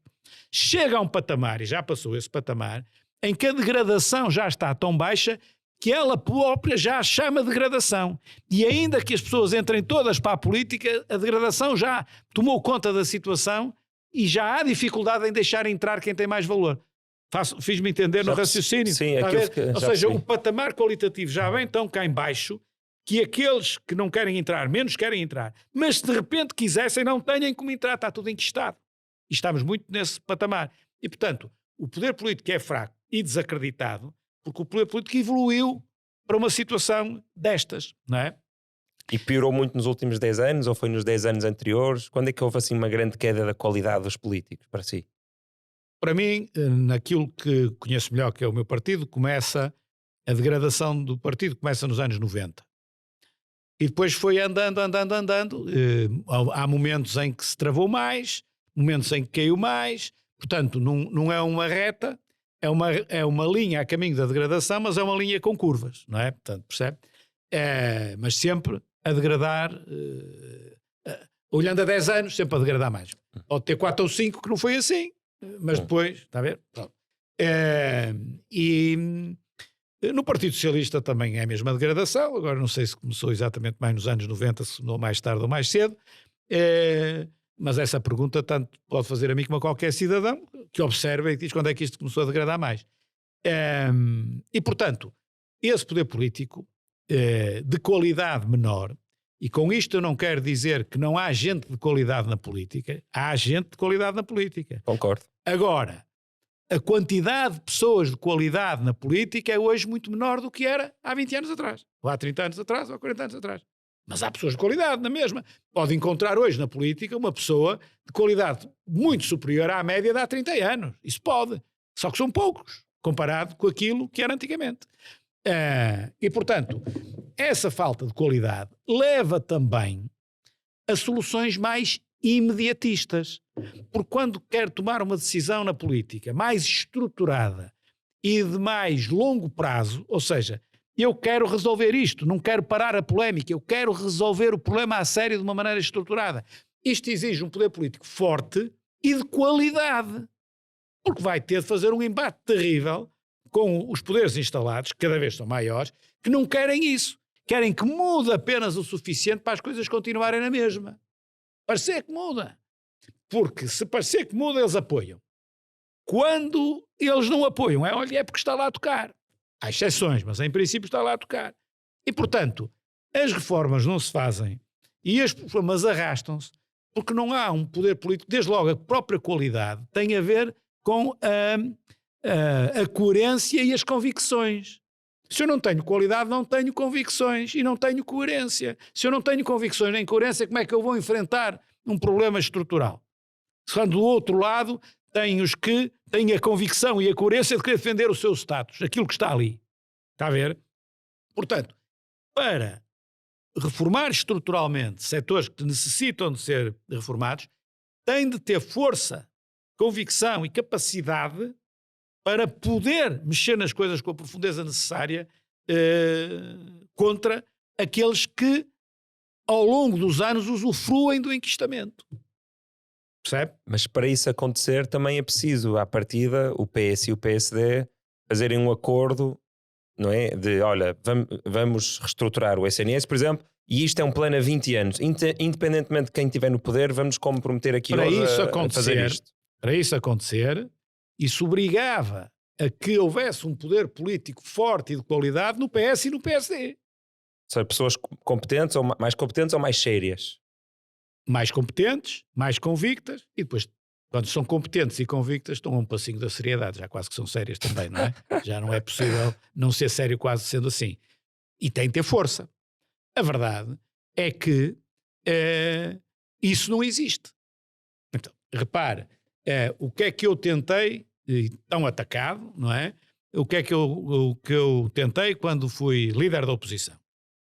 Eu, como líder da oposição, e aqui é mesmo esse o termo não é líder do PSD, é líder da oposição, eu entendia que esse é o cargo mais importante para as reformas estruturais. Há 3 pivôs importantes, haverá até 4 numa reforma estrutural. 3 políticos: Presidente da República, Primeiro-Ministro e líder da oposição. O 4º será o Ministro da Tutela, se for fazer uma reforma da Justiça, a Ministra da Justiça, se for na Segurança Social, a do Trabalho. Mas 3 fundamentais, não é? Pronto. Em princípio, o Presidente da República quer sempre que as reformas se façam. É inerente à função do Presidente da República fomentar entendimentos no sentido da defesa do futuro do país. Pronto. Portanto, à partida, o Presidente da República está conquistado para as reformas. O Primeiro-Ministro, não tanto quanto o Presidente, mas quase, também as quer fazer porque é Primeiro-Ministro, não é? Se quem é que não quer? Passado 4 anos. Quem não quer é o líder da oposição. Porque o líder da oposição, se vai apoiar o governo na reforma, se a reforma vai gerar descontentamentos imediatos e lucros futuros, aquilo que acontece é que o líder da oposição está a proteger o Primeiro-Ministro. Portanto, tem tendência a dizer: tu é que és o Primeiro-Ministro, faz tu a reforma. Eu não tenho que me estar a queimar contigo, faz tu. Portanto, o líder da oposição é aquele que nunca quer, ou dificilmente quer. Mas quando eu cheguei a líder da oposição, consciente disto, ao fundo de muitos anos de reflexão, eu disse: não pode ser assim. Eu tenho de ser um pivô como os outros para o país ter as reformas, porque isto assim não é vida. E foi criticado por isso, eu lembro-me bem. E de que maneira? Dizem que eu sou meio socialista, como já lhe disse uma vez. Costa, já disse uma vez, Costa. Já lhe disse uma vez, se calhar ainda vou dizer 3, porque não há 2 a estupidez não tem limite, não é? Já disse há bocado. E agora a estupidez não tem limite. E, portanto, aquilo que eu defendi, junto do Primeiro-Ministro e do Presidente da República, é que nós fizéssemos as reformas. E eu quero um bloco central. Isto não é bloco central nenhum. Bloco central pressupõe o PS e o PSD no governo. Não era isso que eu estava a dizer. Estava a dizer, o PS está no governo. Ponto, acabou. Eu sou oposição. Mas agora vamos fazer a reforma da Justiça. Na reforma da Justiça eu não sou oposição. Sou em tudo mais. Naquilo não sou. Naquilo trabalhamos em conjunto a partir do Parlamento, porque deve ser feita a partir do Parlamento, monitorizada pela Ministra da Justiça, por exemplo, seguramente, pode ser ela a coordenadora da coisa, com a ajuda e apoio e acompanhamento do Presidente da República. Há aqui uma coisa em força, e buscar a força onde ela não existe, portanto, poder político com força, para poder fazer uma coisa a sério, não é? Pois, olha, deu-se o contrário. E o líder da oposição, que normalmente não quer, era o que queria, e os outros 2 que normalmente querem, não queriam. Mas depois, o tempo andou, chegamos a 2024, 25, que é onde estamos, e veio-os a fazer o discurso que eu fazia há 5 anos, 6 anos atrás. É verdade ou é mentira? Agora que estão na oposição? Não. Atualmente, não é? O Presidente da República, o Primeiro-Ministro, a oposição, todos dizem que é preciso fazer reformas e é preciso fazer, por exemplo, a reforma da Justiça. Dizem ou não dizem? Sim. E o Presidente da República não diz que tem de haver entendimentos entre o PS e o PSD para haver? Mas acho que sempre disse. Não, no meu tempo não. No meu tempo eu era o PSB, não era o PSD. Porque eu queria era ser vice-primeiro-ministro do Costa, não queria ser primeiro-ministro. Eu era um empregado do Partido Socialista. Era assim, não é? Que a estupidez via a forma como estava a fazer. Agora, é preciso reformas, é preciso juntarem-se, tem de haver entendimentos, vamos ter eleições daqui por 2 meses. Já há quem diga, quem ganhar, ganha, e quem perder tem de dar o apoio. Então como é que é? Então se o PS ganhar e se o PSD der o apoio, deixa de ser PSB? E se for ao contrário? O PS passa a ser o PSDB? Está a ver? E, portanto, isto que eu estou a dizer, isto que eu estou a contar, são as razões, está a ver, pelas quais não se fazem as reformas e o país se atrasa. Por esta mediocridade. Não é? E esta mediocridade nasce, inclusive, na opinião pública e principalmente na opinião publicada. Porque da opinião publicada de comentadores e não sei o quê, quantos... Olha, o Luís Marques Mendes, quanto não me criticou ali... E agora quer ser candidato a Presidente da República, defende entendimentos, isto e aquilo e aquilo outro. Então defende aquilo que eu já defendia e ele criticava. Está a ver? Pronto. Eu penso que com isto se percebe porque é que as coisas não se fazem. Porque não há força e não há qualidade para... Olha, um exemplo que me é relativamente próximo, até pela conversa que tivemos, a Alemanha. A Alemanha, eu não sei, talvez o Adenauer lá atrás, não sei, quase sempre os governos são de coligação. Eu nem sequer estava a falar em coligação. E agora, eu assisti à campanha eleitoral recente na Alemanha, eles atacaram-se, mas sempre com muita correção. Aqui não. Eu aqui fazia a política com correção. Diziam-me que eu não tinha agressividade, que eu não fazia oposição ao PS, porque fazer oposição é preciso gritar, e preferência insultar, e berrar, ideias conta pouco, a forma conta muito mais. Não, lá na Alemanha eu vi, agora acompanhei isso mais de perto nesta última vez, eles faziam oposição, mandavam umas piadas e tal, mas com respeito. Porquê? Porque há um dia seguinte, e no dia seguinte, a seguir às eleições, alguns vão ter de se entender em nome da Alemanha. Isto aqui em Portugal não existe, não é? É o pontapé, não é? Então, no fundo, o que eu ouço é que há, se calhar, uma polarização, não é? Excessiva e tribalização entre o PS e o PSD, que fez com que, quando o Dr. Rui Rio falava dessas coisas, as pessoas diziam, não, eles são o inimigo. Claro, não é? É polarização. Não é adversário, é inimigo. Exato, é isso, eles são o inimigo, por isso não podemos fazer nada com eles. É o inimigo, claro, ele é o inimigo. E depois isto extremou de uma tal maneira, não é? Na sociedade portuguesa extremou de uma tal maneira, que é isso que depois explica o crescimento da extrema-direita, não é? Podia ser a extrema-esquerda. Porquê é que não é a extrema-esquerda? Porque o 25 de Abril foi a esquerda a derrotar a direita. Portanto, nestes 50 anos a esquerda foi mais preponderante. Se há um descontentamento com a situação atual, o descontentamento é mais à esquerda e não à direita, e é assim que surge a direita. É o contraponto. A esquerda foi contraponto à direita, agora a direita é contraponto à esquerda, perante o descontentamento e este extremar que entendem, muitos entendem, que isto só lá vai se o PS e o PSD sucumbirem, porque são responsáveis por 50 anos e não sei o que mais. São responsáveis por 50 anos, isso é indiscutível. E estes dois são responsáveis por 50 anos e o CDS um bocadinho pouco. Bom, são responsáveis. Mas isto não quer dizer, isto está mal muita coisa, mas não quer dizer que a solução para essa coisa que está mal não possa ser uma solução inteligente, moderada, equilibrada, democrática. Pode e deve. Agora, como quem pode e devia fazer não faz, aparece a extrema-direita a crescer e esta gente tem como discurso temos de meter uma linha vermelha. E, portanto, a linha vermelha é a linha da incapacidade. Porque se eu quiser combater a extrema-direita, e agora nem estou tanto a falar do Partido Chega, estou a falar dos que são do Partido Chega e dos que não são, que estão descontentes, que estão da direita, agora não interessa como votam, deixam votar. Se eu traço uma linha vermelha e digo que aquela gente não, isso é um atestado à minha incapacidade. Porque eu, para resolver o problema do crescimento da extrema-direita, não é com uma linha vermelha. A linha vermelha até puxa por eles. Porque dizem, nós somos os únicos que somos diferentes. Somos os únicos que estamos para cá da linha vermelha. Não é? Sim, portanto, como é que eu resolvo o problema? Eu resolvo o problema resolvendo os problemas do país, entendendo-me para resolver os problemas do país. Porque se eu resolver os problemas do país e melhorar a situação das pessoas, a extrema-direita não cresce, como é lógico, com linha vermelha ou azul ou amarela, podem pôr a cor que quiserem ou linha nenhuma. Agora, quando nós não resolvemos os problemas, não temos a frontalidade para resolver os problemas, temos a coragem para resolver os problemas, porque nos queremos manter no poder, não queremos abanar as coisas, e dizemos, pomos uma linha vermelha, isso é um discurso que só leva àquilo que tem vindo a acontecer, que é o crescimento da direita. Coisa que na Alemanha tem cometido o mesmo erro. Também está ali uma linha vermelha e também, portanto, mas há uma diferença, porque o que está para lá da linha vermelha na Alemanha é muito pior do que o que está aqui. Cuidado, não é? Pois, eu ia fazer esse reparo também. Cuidado, claro, porque que é muito pior. Há certos discursos a partir dos quais acho que se deve pôr uma linha vermelha. Sim. Ouça, pode pôr a linha vermelha, mas em paralelo tem de resolver as situações. Não, tem que se conversar, tem que se abrir sempre diálogo. Porque a verdade é que na Alemanha, por exemplo, nos países da antiga RDA, da República Democrática Alemã, os estados da antiga RDA, a extrema-direita ganhou em todos. Sim. Eu vi o mapa também. A Alemanha de Leste votou toda em peso. Portanto, bem do comunismo para a direita. Para a direita extrema, não é para a direita moderada, não é? Então, é preciso pensar nisto, porque não está a resultar. É preciso ver a melhor forma de fazer isto, porque não está a resultar, não é? Voltando à questão das reformas estruturais, falou do papel do líder da oposição e da qualidade dos políticos, mas não entra também na equação o facto de, se eu for primeiro-ministro e estou no meu segundo ano do meu mandato, não vejo um grande benefício. O meu objetivo é ser reeleito. E se eu fizer agora uma reforma ao Sistema Nacional de Saúde, que é um plano a 20 anos, que provavelmente nos primeiros 2 vai incluir despedimentos e uma data de entropia, os incentivos não estão alinhados, porque eu assim vou perder as eleições. Isso também entra muito na equação, não é? Entra.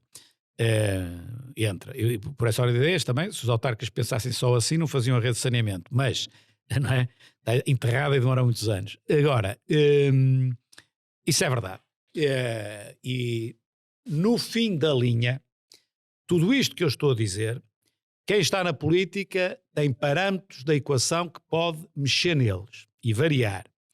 Mas no fim da linha não deixa sempre de estar o povo. E não é possível, num prazo mais prolongado, haver um governo que faz o contrário daquilo que o povo quer que seja feito. A maioria do povo quer que seja feito. Isto, aparentemente, do ponto de vista teórico, parece muito bem, o governo fazer o que o povo quer. Na situação em que nós estamos, é um problema. E é um problema porquê?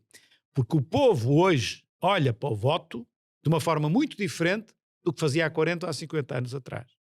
Há 40 anos atrás, há 50 anos atrás, aquilo que os líderes políticos faziam era vender uma ideologia e um modelo de sociedade. Eu votava no Dr. Sá Carneiro, é certo, mas eu votava acima de tudo na social-democracia. O que é a social-democracia? Uma sociedade igual à Suécia, igual à Alemanha, igual a não sei o quê. Bom, votei. Outros votavam no modelo cristão, outros votavam no modelo liberal, outros no comunismo. O Dr. Álvaro Cunhal chegava, dizia a sua justiça, tudo estatizado, tudo igual, tudo isto, tudo aquilo, e havia quem quisesse isso. E o Dr. Mário Soares dizia, ele tem alguma razão, mas tem de ser democrático, não pode ser desta maneira como ele quer e tal, e portanto vamos para o socialismo, mas mais devagar e tal. E o Sá Carneiro dizia, também lá chegaremos ao socialismo, mas vamos mais devagar ainda, em respeito pelas pessoas e o personalismo, e tal, pronto. E as pessoas votavam nisto. Ponha-se com esta conversa hoje, a ver se alguém vota em si. Votam poucos. Hoje o que é que tem de dizer assim? Hoje diz assim, olha, eu vou para as eleições, quanto ao IRS, eu baixo 2%. E o do lado diz assim, ele baixa 2%, mas eu baixo 4%. Então é naquele. Se aquele baixa 4% de IRS, eu voto naquele. Ok, as pessoas já não votam em ideias. As reformas, olha, eu vou aumentar as reformas 3%. Ah, bem. Eu vou aumentar 6%. Nem penso duas vezes, é aquele. Não é? É aquele. Às vezes pode haver um que diga assim, não, é no de 3%, porque só tenho 20 anos e não quero... Está a perceber? Portanto, a cultura hoje do próprio eleitorado é uma cultura que ajuda a bastardar a política e que ajuda a empurrar a política para o imediato e menos para o estrutural. Portanto, quando depois os partidos, o poder político também tem a dificuldade em fazer as reformas, há também aí uma componente que todos têm em consciência, que dizem, eu meto-me por aqui, e se eu, entretanto, não trato de lhe dar menos IRS ou mais reformas ou mais subsídio para ali ou para aqui ou acolá, não consigo depois ganhar as eleições. Portanto... é um problema de literacia política também. A longo prazo, ou seja, se o povo também entender melhor o benefício e se interessar mais pelas reformas a longo prazo, também vai votar diferente e isso vai criar um incentivo Obviamente diferente. Que há povo que entende isto tudo que eu estou a dizer e não age desta maneira. Só que eu não estou a falar de todos, estou a falar da maioria. Agora, há obviamente uma minoria muito significativa e muito grande de gente capaz, de gente culta, de gente altruísta do ponto de vista do que lhe interessa ao país e à sociedade, que não pensa assim. Mas depois há um movimento maioritário que é assim. Explicar, olha, um problema que eu tive quando... Não dei uma circunstância quando estava a fazer um dos programas, eu fui 2 vezes a eleições legislativas, estava a fazer um programa de partido, parte fiscal. Tenho uma folga de X, nas projeções económicas que tínhamos, tenho uma folga de X, para onde vai a folga? Para o IRS ou para o IRC? E então eu disse, a folga vai nos 2 primeiros anos para baixar o IRC e nos 2 segundos para baixar o IRS. E logo na própria Comissão Política na minha diziam, ponha ao contrário, que o IRS é para as pessoas, são os que votam, o IRC as empresas e não sei o quê. E a minha questão é esta. O que é bom para o país? Que é para as pessoas. Esta coisa de governar para as pessoas é uma coisa que me irrita um bocadinho. Como é que é governar sem ser para as pessoas? Eu não percebo. Eu sou para mim próprio. Porque de resto governar é sempre para as pessoas. Não vejo como é que deixa de ser. Então, eu preciso de incentivar o investimento, de incentivar a rendibilidade das empresas para que elas possam pagar melhores salários. Portanto, primeiro... eu vou incentivar as empresas, que é quem dá emprego e paga salários. E depois delas estarem mais pujantes, dou a ajuda do ponto de vista fiscal, baixando o IRS, e a pessoa pode ganhar 2 carrinhos, porque o salário pode ser um bocadinho melhor porque a sua empresa é mais competitiva e ainda vou pagar um bocadinho menos de imposto. O contrário não funciona. Vá lá explicar isto, mas eu... Nem todos os patrões vão aumentar o salário só por pagar menos IRC, mas eu percebo a lógica. Mas está bem, mas eu também não faço uma política para a empresa A ou para a empresa B. Nós fazemos uma política macroeconómica para o país como um todo. E, portanto, depois o movimento coletivo vai num dado sentido, não vai no sentido inverso. Uns vão atrás, outros vão à frente, não é? Como é lógico, não é? Mas por acaso eu acho que a maior parte dos patrões não vai aumentar os salários se reduzirem o IRC. Não, o IRC... Potencia investimento. Sim, isso sim. E o investimento potencia a produtividade e a produtividade potencia melhores salários. Empregos, até assim, e melhores salários, como é lógico. Isso sim. Se pensar a um horizonte de 24 meses, talvez não. Mas se pensar num horizonte, uma coisa sustentada 4, 5, 6 anos, é esse o caminho. Agora, repare, eu fui para as eleições com esta opção. Podia ter a outra. Não é que eu não perceba, eu sei que podia ter a outra. Mas fui com esta porque esta é que é a correta. E, portanto, qual é a função de um político? O que é bom para o país? O que é que eu acho que é bom para o país? É isto. Agora vou para a rua vender a minha ideia. Procurar captar as pessoas para a minha ideia. O que hoje se faz não é isto. O que hoje se faz é o contrário. Chama um técnico de marketing e o técnico de marketing diz assim: neste momento o que o está a preocupar verdadeiramente é lavar a louça em condições. E eu grito só na sol. Faça publicidade. Está a ver? Isto não tem... A política não pode ser eu mandar fazer uma sondagem para saber o que a pessoa quer ouvir e eu repetir o que a pessoa quer ouvir. Não. É o projeto que eu tenho, sustentado, que tenho de captar o apoio da pessoa para o projeto. Eu percebo, mas olha, eu estava a ver um debate seu com o António Costa, num dos debates que fez, não me lembro qual foi, e eu queria que o Dr. Rui Rio ganhasse essas eleições, e foi interessante porque eu via um economista e um político a debater. Sim. E eu estava a reparar, e nunca reparei nisso tão bem como nesse debate, que foi o António Costa aproveitava um tema para falar dos professores, aproveitava outro tema para falar dos enfermeiros, aproveitava outro tema para falar dos jovens.